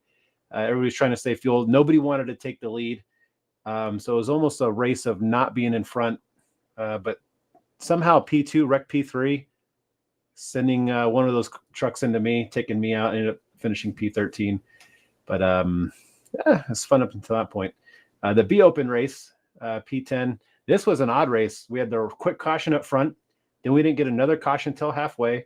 And then same thing. We all pitted at the same time. We had maybe a lap and a half of fuel left to go. And the pack just stayed stayed the same until there was no jockeying. The inside line was the inside line. Outside line stayed the same. And the outside line wrecked coming to the start finish at the end of the race, but finished P10. Yeah, I mean that one race I was in, I couldn't get out of the front. I didn't want to be up front wasting fuel and I would go like so I was leading on the bottom, so I would drift up to the upper lane and to let them go by. Pass me, please. But then the guy behind me is like, "Okay, let's go. I'm gonna push you to the front," and so I had to literally pull off track to get out of the lead. It was crazy.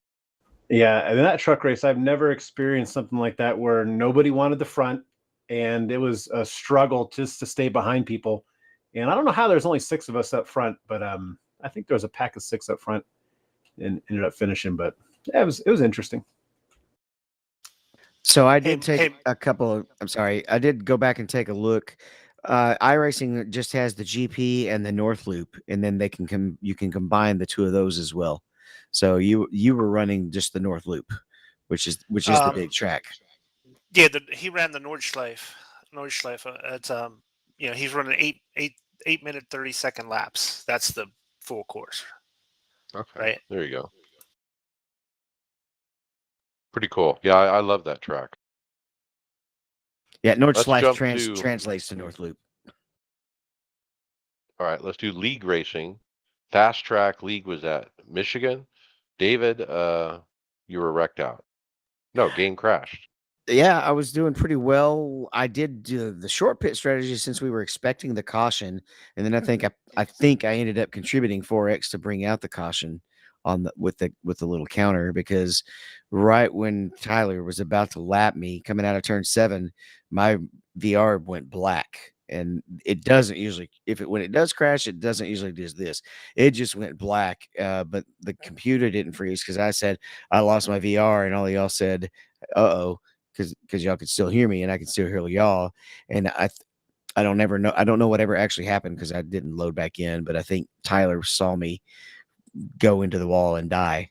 So yeah, it just crashed. I would have probably been somewhere between P8 and P10 if it hadn't happened. Yep. I ran a P15, started dead last, P29. I got to P20 by the end of lap one, so made up 9 spots pretty quick. Uh, hit the lane when the fuel window opened from 15th and pretty much ran 15th the rest of the race. This this league is hard.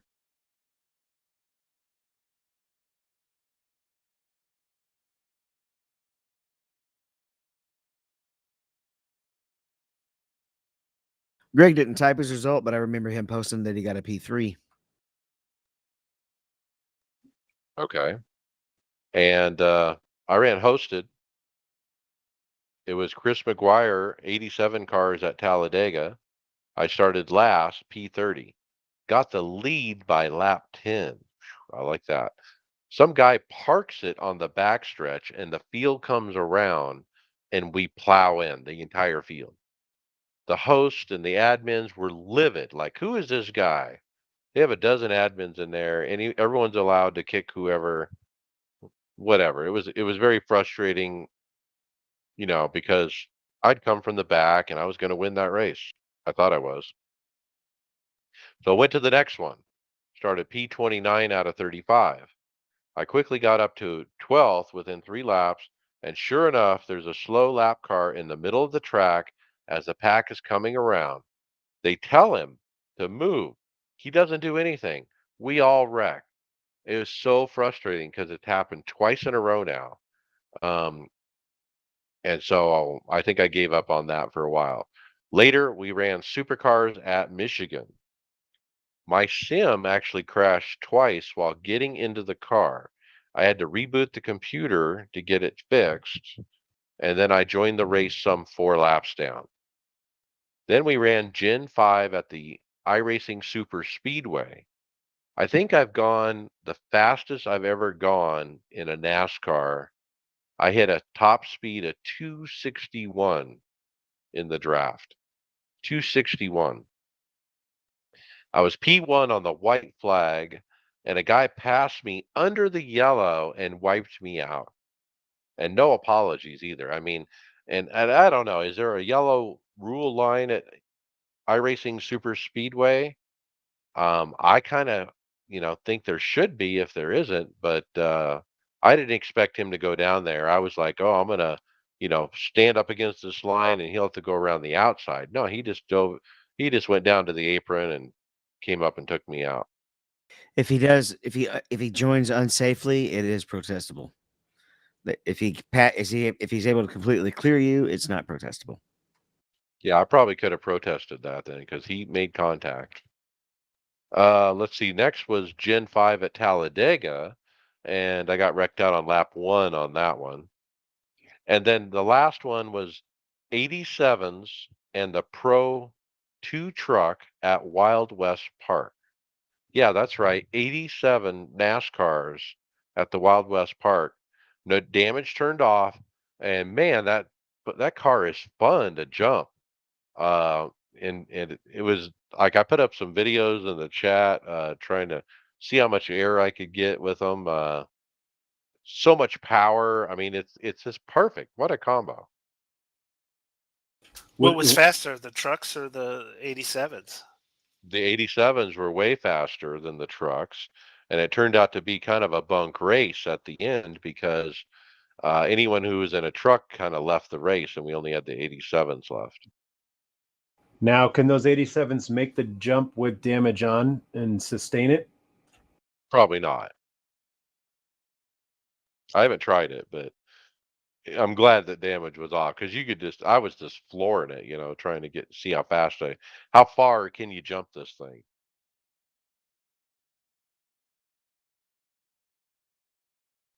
Okay, with that, we'll jump to final thoughts. Brian McCubbin.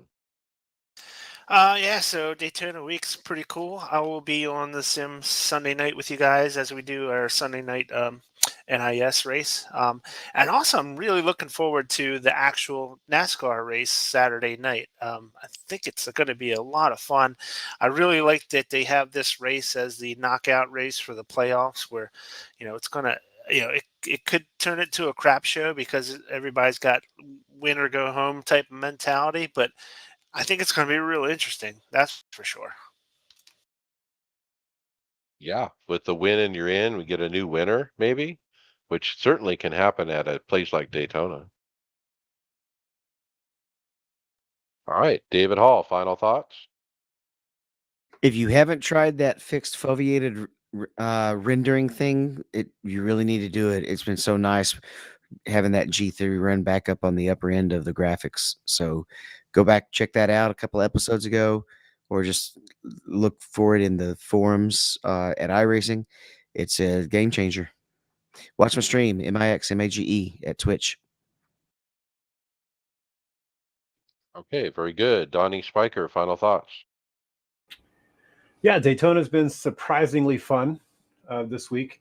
But tomorrow I drive out to Vegas. I'm going to pick up my Sim Coach pedals. So that'll be exciting. I'm hoping to get them installed this weekend if I can. And hopefully we make it back in time for tomorrow's Xfinity race. The boys want to watch that. So I want to foster their interest as long as possible because it hasn't ever been a thing until recently. So I've been watching all this crap myself forever. So it's nice to be able to watch them with your kids.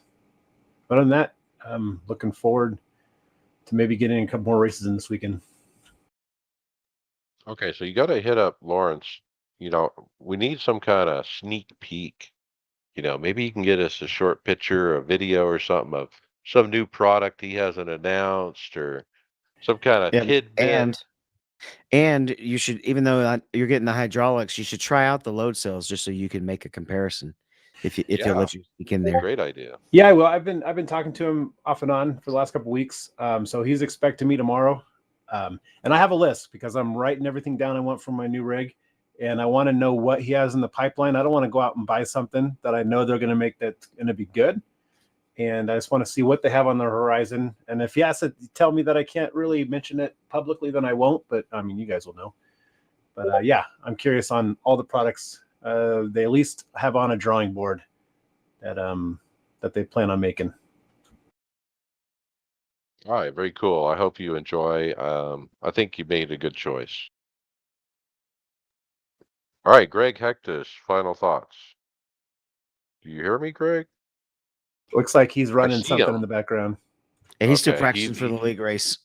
yeah, he's our video guy, but he's doing other stuff. So I'll jump to my final thoughts. Wow, Daytona, man, butterflies always come, and they did. And but boy, once I'm in the car and I drive to the front, man, it's all replaced by confidence, swagger. I just and Bobby said it. I mean, Bobby has got that same swagger. This whole team does it when it comes to Daytona. Uh, he called it. I'm going to win this race, and he did. And dang, I almost won it. I was P2, but I have another shot Friday night, Sunday night. I'm going to get that win, one way or another. I feel good about it. And hey, if I didn't, I'm running. I'm in for a win. I'm in contention. I've already been in contention twice, so no reason to think I'm not gonna be in contention again. So, man, let's get that win. I got my 85th at the Nordschleife or whatever you want to call it. Still a little bit in shock about how I pulled that off, but I did. And hey, with that, we'll see you on the track later.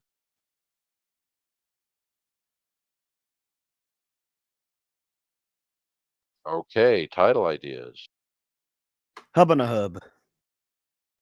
I like that one. Yeah, hub on a hub. I like the Arc de Triomphe. Hub on a All hub. right, Donnie.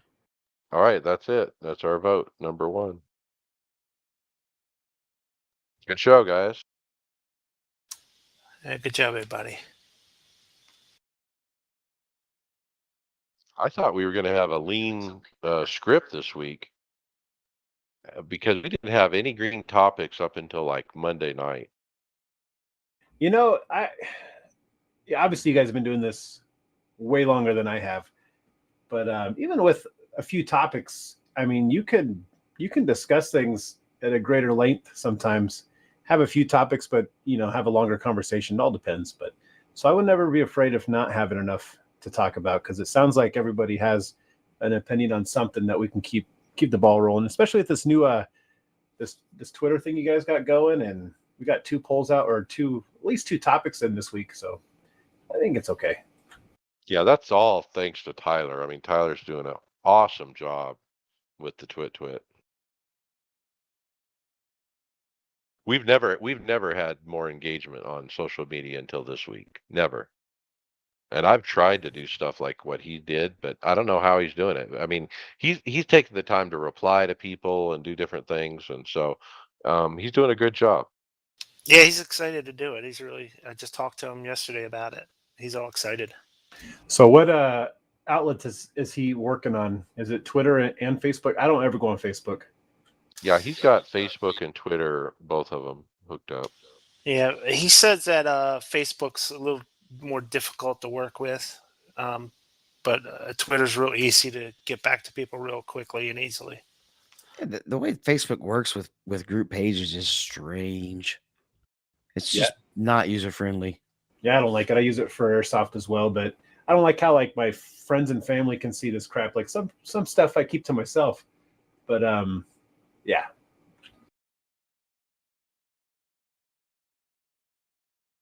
All right, good show, guys. I'm gonna jump Alrighty, I'll see you guys later. later. Yep. Later, everybody. Have a good one. Thanks. See ya. I guess Greg is going to just leave the stream running. It'll be a nice broadcast of none of our cameras.